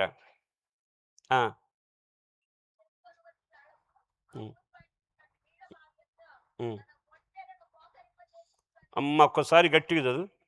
తన ఒంటెలను మోకరింపజేసి. ఇటు చూడండి, నా వైపు చూడండి. మన పిల్లలు మోకరిస్తున్నారా ఏంటి? భార్య మోకరిస్తుందా? ఈ రోజున నువ్వెవరవో తెలుసా? ఎలియాజరు అంతటి స్థాయికి ఎక్కడి నుంచి వచ్చిన వాడు, ఎంత ఆధిపత్యం ఎలా ఉంది? యోసేపు ఏమన్నాడు? నాకంటే పైవాడు ఇంట్లో లేడు. నీ నమ్మకం, నీ యథార్థత, నీ పవిత్రత ప్రభు కొరకు జీవించడమే నిన్ను హెచ్చించునగాక, ఒక స్థాయికి నడిపించునగాక.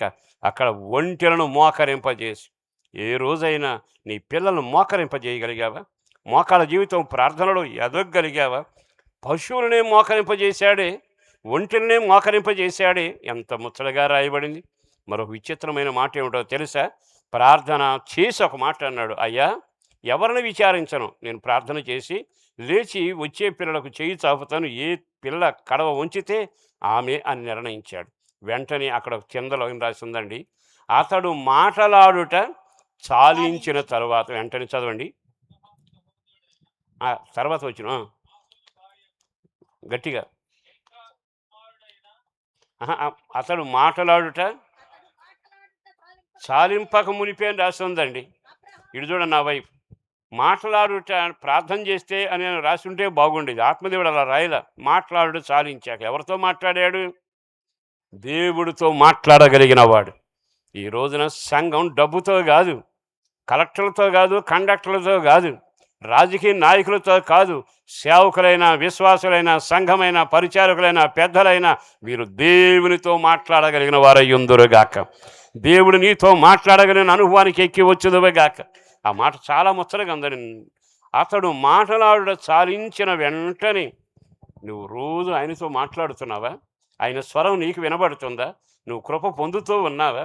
ముగిచ్చాడండి, జవాబు గుమ్మలో ఉంది. మనోడు కూడా ప్రార్థన చేస్తారు, ఏమనుకోబాకండి. ప్రభువా, దీని పెళ్ళి వచ్చే నెలైనా చేయి ప్రభా, వచ్చే మార్చికైనా ఇల్లు కట్టుకునేట్టు చేయి ప్రభా. మీరేమనుకోకపోతే ప్రభువా, ఆ మార్చి కన్నా ఆ కని చేయి ప్రభా. అంటే అర్థం ఏంటి? మరి ఇవాళ రేపు నువ్వు చేసేందుకు నీకు టైం చాలలే ప్రభువా, నేనే నీకు టైం ఇస్తున్నాను, వచ్చే మార్చికైనా చేయి. మనం ఎవరం అంటే విశ్వాసంతో పలికితే జవాబు గుమ్మలో ఉండునగాక, జవాబు గుమ్మలో ఉండునగాక. దేవుడు నీ మీద జయపడాలి, నువ్వు ఆయన మీద దయదలిసి వచ్చే మార్చి కన్నా చేయండి, వచ్చే ఏప్రిల్ కన్నా చేయండి. అట్లాంటి ప్రార్థనలు నశించునగాక. నీ విశ్వాసం మోకరించితే గుమ్మలోనే జవాబు ఉంటుంది. యెషయా కీర్తనకారుడు 21 ఏం రాశాడు? అతని పెదవులలోంచి వచ్చిన ప్రార్థన మానక అంగీకరించి. వెంటనే కార్యాలు జరుగుతున్నాయిగా. ఈ రోజున ఎలియాజరులో విడిచిపెట్టి సహవాసంలో చేరాడు. రెండవది, అప్పగించిన పనిని నమ్మకంగా చేశాడు. ఎలియాజరులో మూడవది ఏమిటంటే తాను వంగడం కాదు, పశువులను కూడా వంచగలిగిన వాడు. నాలుగవది, మాట్లాడే అనుభవం ఉంది దేవునితో. నిరంతరం తండ్రిని చూచాడు, అబ్రహామును చూచాడు, అదే అనుభవంలో తయారు వచ్చి చివరికి మోకరించాడు. ఆ తర్వాత జవాబు గుమ్మలో ఉంది. ఆడ ఇంటికి వెళ్ళాడు, ఈ పైకమంతా తీసుకెళ్ళాడు, అప్పగిచ్చాడు. అంతా అయిపోయినాక ఆమెను తీసుకుని వచ్చాడు. ఈ సంగతి మీకు తెలుసు కదా. ఇప్పుడు చివరి మాట చెబుతాను. వాళ్ళ ఇంటికాడ ఒక మాట చెప్పాడండి. ఏ మాట? అబ్రహామును దేవుడు అన్ని విషయములలో, గట్టిగా చెప్పాలి మీరు, అన్ని విషయములలో, కరెక్ట్గా నా మాట విని సమాధానం చెప్పండి, ముగింపుకు వచ్చాను. అన్ని విషయములు అబ్రహామును దేవుడు దీవించారు అన్నాడా? మాట్లాడరేమండి?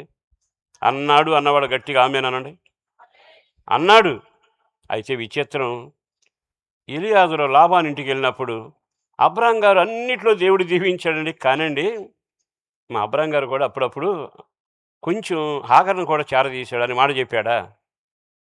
వీడు మాట్లాడేది కారణం ఏమిటో తెలుసా? ఎలియాజరుకు ఉన్న లక్షణం ఏమిటో తెలుసా? తాను ఎంతసేపు మంచి పలకగలిగిన వాడు, తాను ఎంతసేపు తన దైవజనుని గణపరచగలిగిన వాడు. మన వాళ్ళు ఉంటారు, వాళ్ళ ఇంట్లో ఏం జరిగినా పట్టించుకోరు, కానీ పాస్టర్ గారి ఇల్లులో ఏం జరిగినా బజార్లో పెడుతుంటారు. ఇదో సంఘం. ఈరోజు నేను చెప్పగలిగిన మాట, అబ్రహాము ఎలియాజరును చూసినప్పుడు అతడు మంచి పలకగలిగిన వాడు.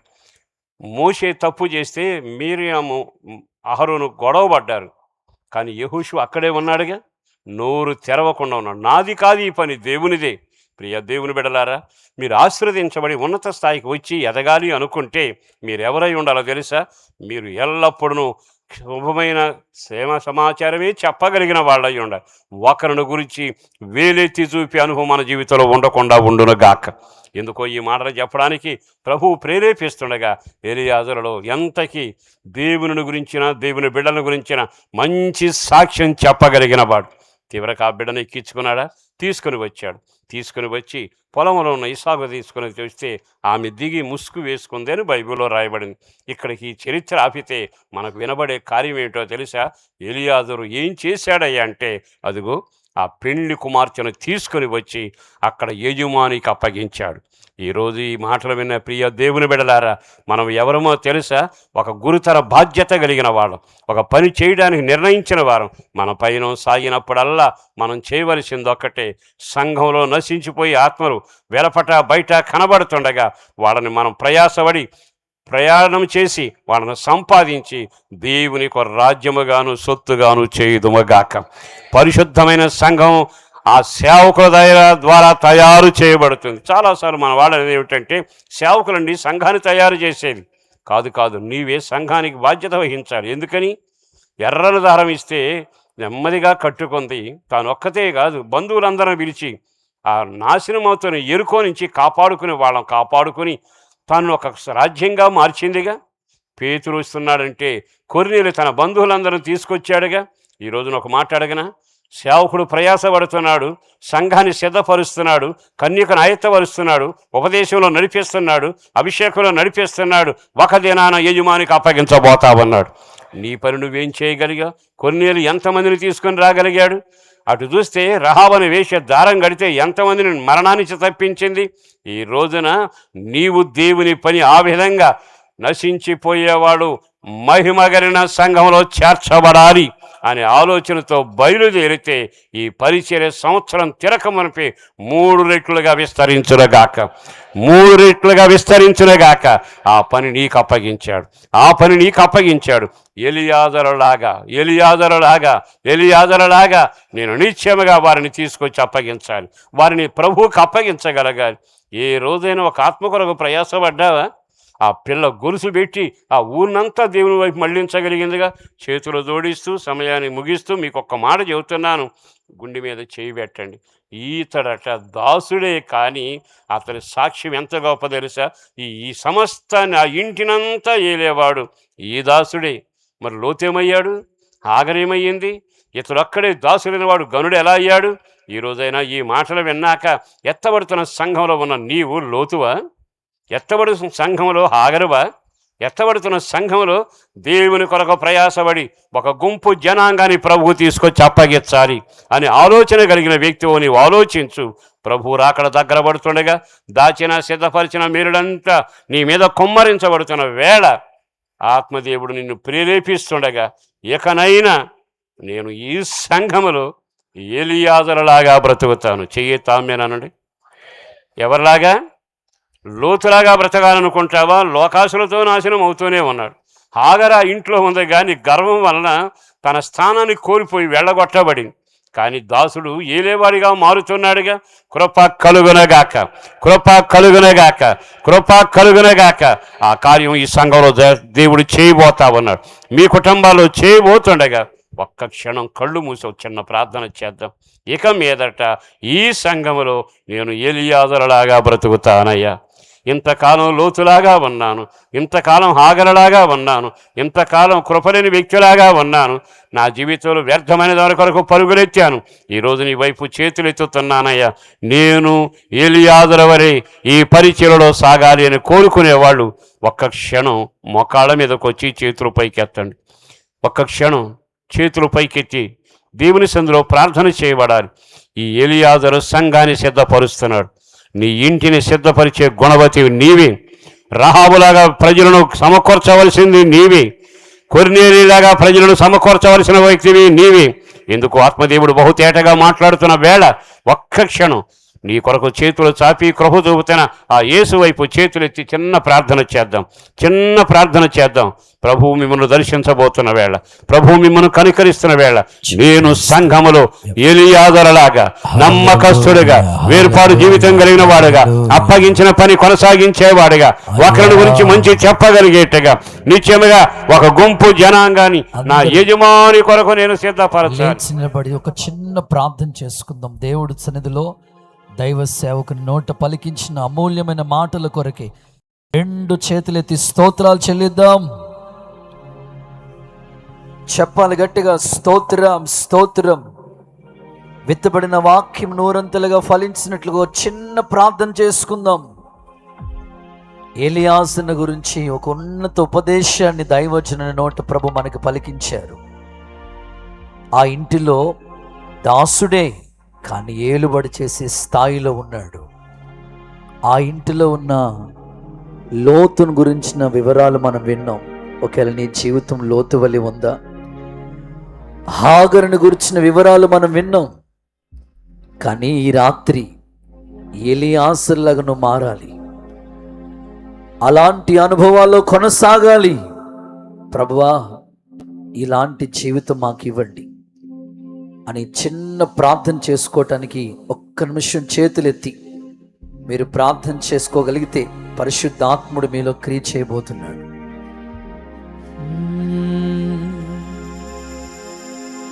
యేసయ్య నీతో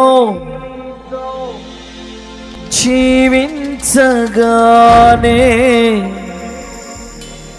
నా బ్రతుకుగా మారేనులే.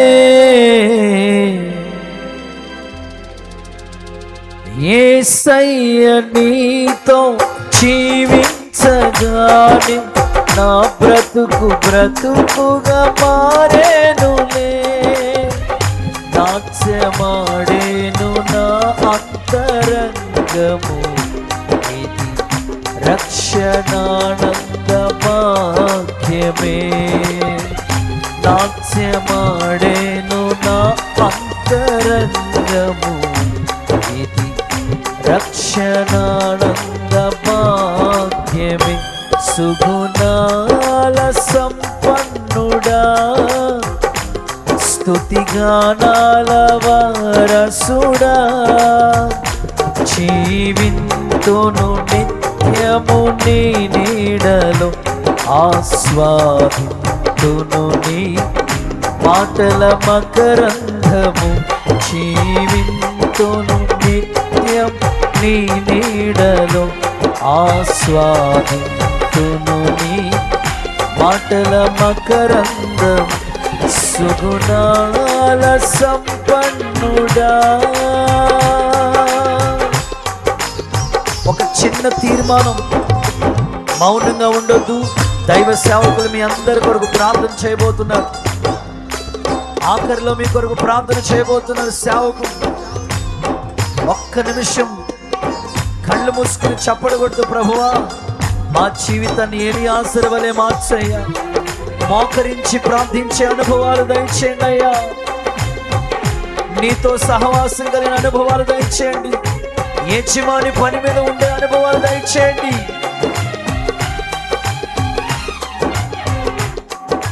యేసయ్య నిన్ను వెన్నంటగానే ఆజ్ఞల మార్గము కనిపించెనే,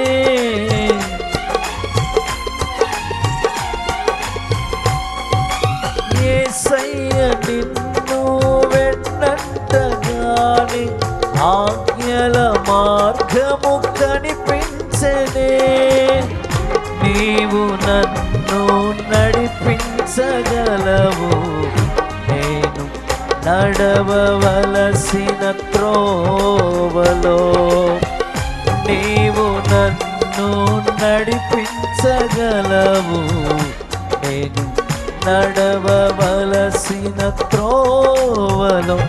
సుగుణాల సంపన్నుడా, స్తుతిగానాల వారసుడా, జీవింతును నిత్యము నీ నీడలో, ఆస్వాదింతును నీ మాటల మకరందము.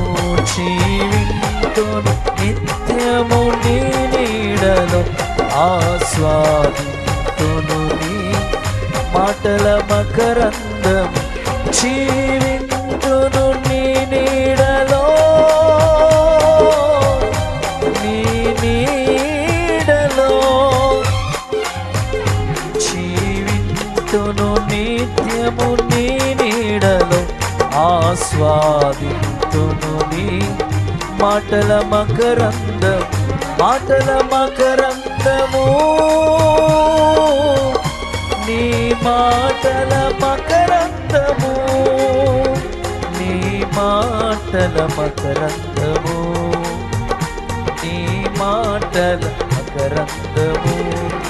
జీవింతును నీ నీడలో, జీవింతును నీ నీడలో, జీవింతును నీ నీడలో, జీవింతును నీ నీడలో, జీవింతును నిత్యము నీని.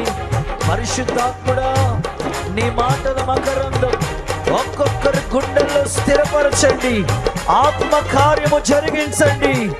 ఎలియాజరు వలె నిలిచే కృప.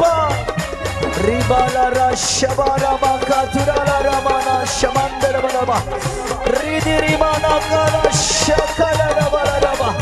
నింపు నాయనా, ఒక చక్కని తీర్మానంతో తిరిగి పంపు నాయనా.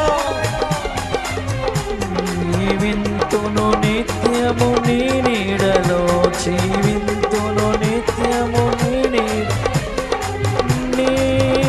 నీడలో, యేసయ్యా. జీవింతును నిత్యము నీ నీడలో, ఆస్వాది మాటల మకరందము.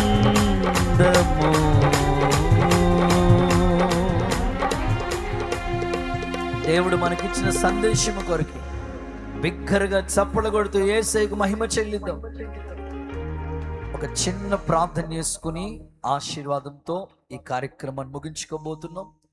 దైవజనులు అరుణ్ కుమారయ్య గారు రామచంద్రపురం ప్రాంతం నుంచి మన మధ్యకు వచ్చిన సేవకులు ఆఖరి ప్రార్థన ఆశీర్వాదంతో ముగిస్తారు. ఒక్క తీర్మానంతో మీరు ఉండండి. దైవజనులు దేవదాసయ్య గారు మనందరి కొరకు ప్రార్థనలు చేస్తారు. ఆఖరిలో ప్రార్థన చేసుకుందాం. తన దాసుని నిలబెట్టి మనందరికీ కావలసిన వర్తమానాన్ని దేవుడు అందించారు. ఈరోజు మనం ఏ విధంగా ఉన్నాం? లోతు వలె లేదా ఆఖరి వలె ఒకవేళ ఉన్నామేమో. అలాంటి పరిస్థితుల్లోకి వెళ్లకుండా ఎలియాజరు వలె ఆయన పనిని మనం చేసేటువంటి వారిగా మంచి తీర్మానానికి వద్దాం. ప్రార్థన చేసుకుందాం. మహాపరిశుద్ధుడా, ఘనమైన తండ్రి, నీ ఘనమైన నామానికి వందనాలు, నీ ఉన్నత నామానికి స్తోత్రాలు, నీ మహోన్నత నామానికి వందనాలు తండ్రి. ఆకాశ మహాకాశాల పట్టజాలని వాడువు, ఆకాశము నా సింహాసనం, భూమి నా పాదపీఠమని సెలవిచ్చిన మా యేసయ్య, భూమి మీద కృప చూపుచు నీతి న్యాయాలు జరిగిస్తున్న సైన్యములకు అధిపతి యెహోవా, మా రక్షకుడా, మా విమోచకుడా, నీతి సూర్యుడా యేసుక్రీస్తు ప్రభా, నీ కోట్ల కొలది కృతజ్ఞతలు నాయన. ఈ ప్రాంతంలో నీ దాసుని ఏర్పాటు చేసుకొని జరిగిస్తున్న సేవా పరిచర్య కొరకు వందనాలు, ఏర్పాటు చేస్తున్న సభల కొరకు వందనాలు తండ్రి. ఈ దినము నాయన నీ దాసుని మా మధ్యకి తీసుకొచ్చి అద్భుతంగా మా అందరితో మీరు మాట్లాడారు ప్రభా. ఇన్న మాటలు మరిచిపోయేవారిగా కాకుండా, విని మరిచేవారిగా కాకుండా, హృదయం అనే పలక మీద రాసుకొని వాక్యానుసారంగా జీవించే జీవితాలు మా అందరికీ అనుగ్రహించండి ప్రభువ. వాక్యమిత్తిన నీ సేవకునికి ఆరోగ్యము, ఆయుష్, కృపాక్షేమాలు తోడుగా ఉంచి అయ్యగారు వెళ్తున్న ప్రయాణాలన్నింటిలో కూడా తోడుగా ఉండమని ప్రార్థిస్తున్నాను. అలాగే తండ్రి నాయన నీకు స్తోత్రాలు. ఇన్న వాక్యమును పట్టుకొని మేము వెళ్తూ ఉండగా ఒక బలమైన పనిముట్లుగా మేమందరము కూడా బాధ్యత వహించి నా తండ్రి నాయన నీ రాజ్య వ్యాప్తి కొరకు వాడబడేటువంటి సాధనాలుగా ఉండటానికి సహాయము చేయండి. అలాగే నాయన తమ్ముడు జాన్వేశ్వరిని, చెల్లిని కూడా మీరు దీవించి పరిచర్య ఆశీర్వదించండి. వచ్చిన సేవకులను, సేవకురాండ్లను, ఇక్కడ ఉన్న ప్రతి బిడ్డని పేరు పేరున దీవించి ఆశీర్వదించి రేపు నాయన జరగవలసిన కార్యక్రమం అంతా కూడా చక్కగా జరిగించి మహిమ తెచ్చుకోమని నీ చేతులకు మమ్మల్ని అప్పగిస్తూ యేసు నామములో అడుగుచున్నాను పరమ తండ్రి, ఆమెన్.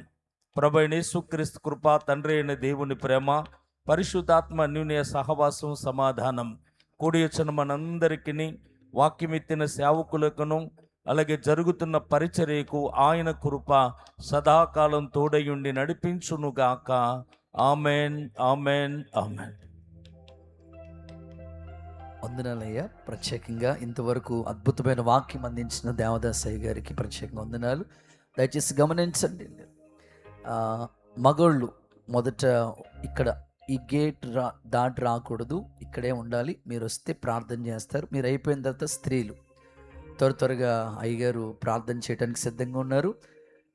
భోజనాలు చేయవలసిన ఎవరైనా